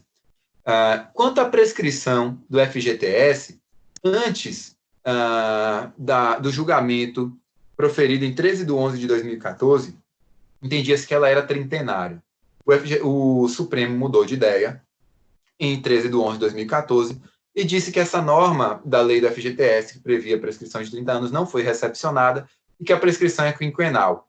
E nos casos em que a ciência da lesão ocorreu a partir da data do julgamento pela STF, 13 de 11 de 2014, a prescrição é quinquenal, certo? Do direito de reclamar contra o não recolhimento da contribuição para o FGTS, observado aquele prazo da prescrição extintiva bienal, que é de 2 anos após o término do contrato. Já para os casos em que o prazo prescricional já estava em curso quando do julgamento do STF, ou seja, em 13 de 11 de 2014, aplica-se o que se consumar primeiro. 30 anos contados do termo inicial ou 5 anos a partir de 13 de 11 de 2014, o que vai dar 13 de 11 de 2019, né, ano passado. Então, mesmo para quem já tinha ciência antes de 13 de 11 de 2014, deixou fluir o prazo prescricional de 5 anos, quanto aos recolhimentos para o FGTS, se continua trabalhando até hoje, só vai conseguir os últimos 5 anos, certo? Se o contrato extinguiu, tem que olhar ainda a prescrição bienal extintiva, que se deixou passar mais de 2 anos, não consegue mais buscar nada judicialmente. Mas vale a pena ainda a gente pensar na prescrição do FGTS quanto à parcela, ao FGTS como sendo uma parcela acessória, certo?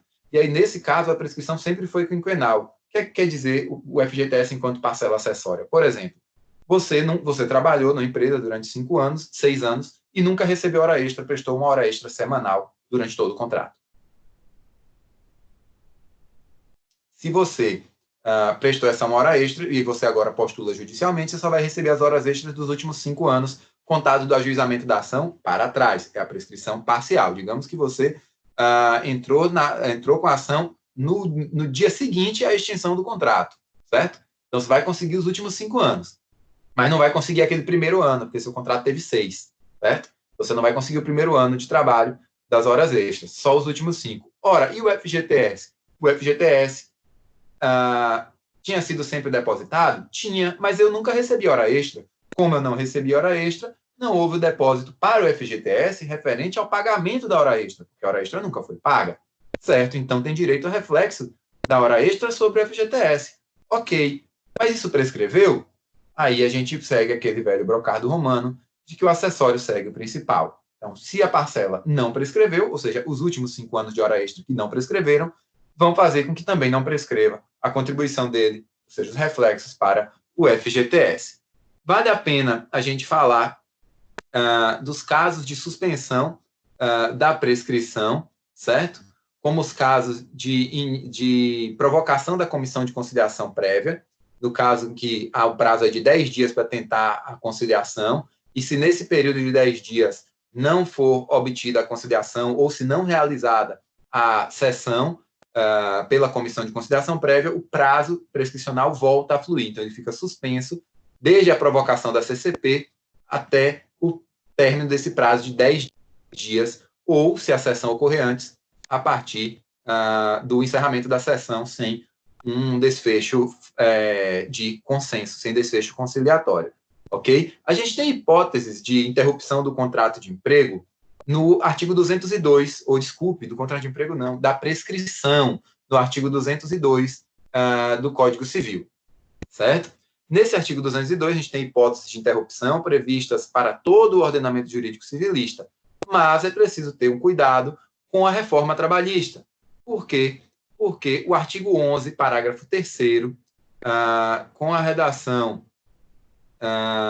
dada pela reforma trabalhista, nos diz que a interrupção da prescrição somente ocorrerá pelo ajuizamento de reclamação trabalhista, mesmo que em juízo incompetente, ainda que venha a ser extinta sem resolução do mérito, produzindo efeitos apenas em relação aos pedidos idênticos. Vocês vão estudar isso em processo do trabalho, mas o que eu quero destacar por hora é que a prescrição na esfera trabalhista, por força da legislação trabalhista expressa, conta com a redação de que a interrupção somente ocorreria pelo ajuizamento da ação, ainda que em juízo incompetente, mesmo que extinto sem resolução do mérito. Porém, é preciso que os pedidos acerca das obrigações cuja pretensão, na verdade, a prescrição deveria ser interrompida ou será interrompida, sejam apenas aqueles pedidos constantes na petição inicial. Que não constar na inicial não vai ter a prescrição interrompida, certo? Então, a gente encerra aqui a explanação de hoje. Eu vou encerrar a gravação para não ultrapassar as 2 horas.